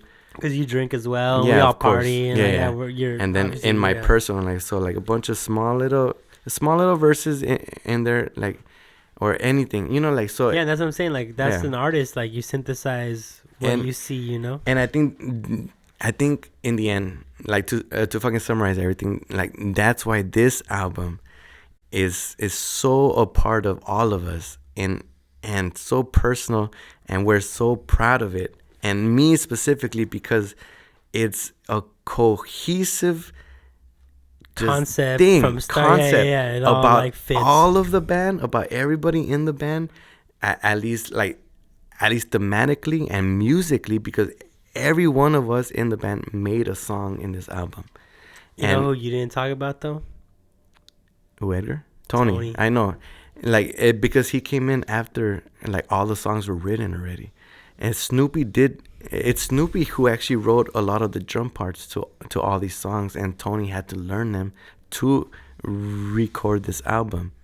And maybe that's why it's easier for him to just kind of that's what I was saying earlier. He's so not connected to it's not his story, you know. Yeah, because he is connected. But so with Snoopy, to the drum parts. He can't come back and do the drums. Well, that's an option. He Snoopy! Really is. And to be honest, he is looking like the best option now. And I've talked to him already, but that would solve a lot of the problems we had earlier in the podcast about it being a stranger, the chemistry. I know. Yeah, I've talked to David about it, and we've all talked about it. Why did he quit in the first place, or why did he have to leave, or why? That whole part was me in the end just talking to him about the about what I was looking for and needed at the time, and he just wasn't producing. Because back to what I said, where Ruly has a vision. Because at the time, it's not to go specifics. He did a lot and helped us with everything. It's just on some parts we just needed more. We took upon ourselves to go creatively and give more of ourselves, and it kind of just led to not that anymore, you know. So I feel like Snoopy kind of didn't jump in the same vision we were in already. I think he just had so much going on that he kind of just he probably didn't even get it. He probably didn't even get the message. So as time came by, I think we were struggling writing more music, and it's oh shit, we want this to be this now. And then Ruly was also we want this to sound like this, and it felt like Snoopy just either he didn't have the time to kind of go over the creative process or along with what we're doing.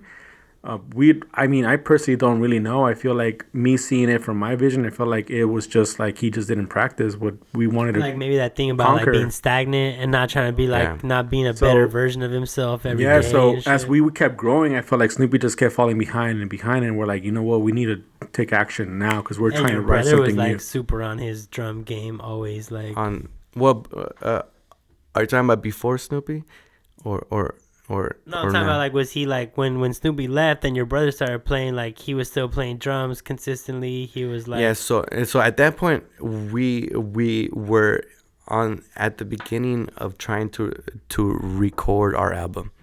So we just asked him, and we told him we want to record. So your brother came in kind of like a studio drummer, like a hired gun almost. Yeah, but not intentionally, because we wanted to keep him. Right, but but it's what happened. It's what ended up happening. We're you're we want to record an album.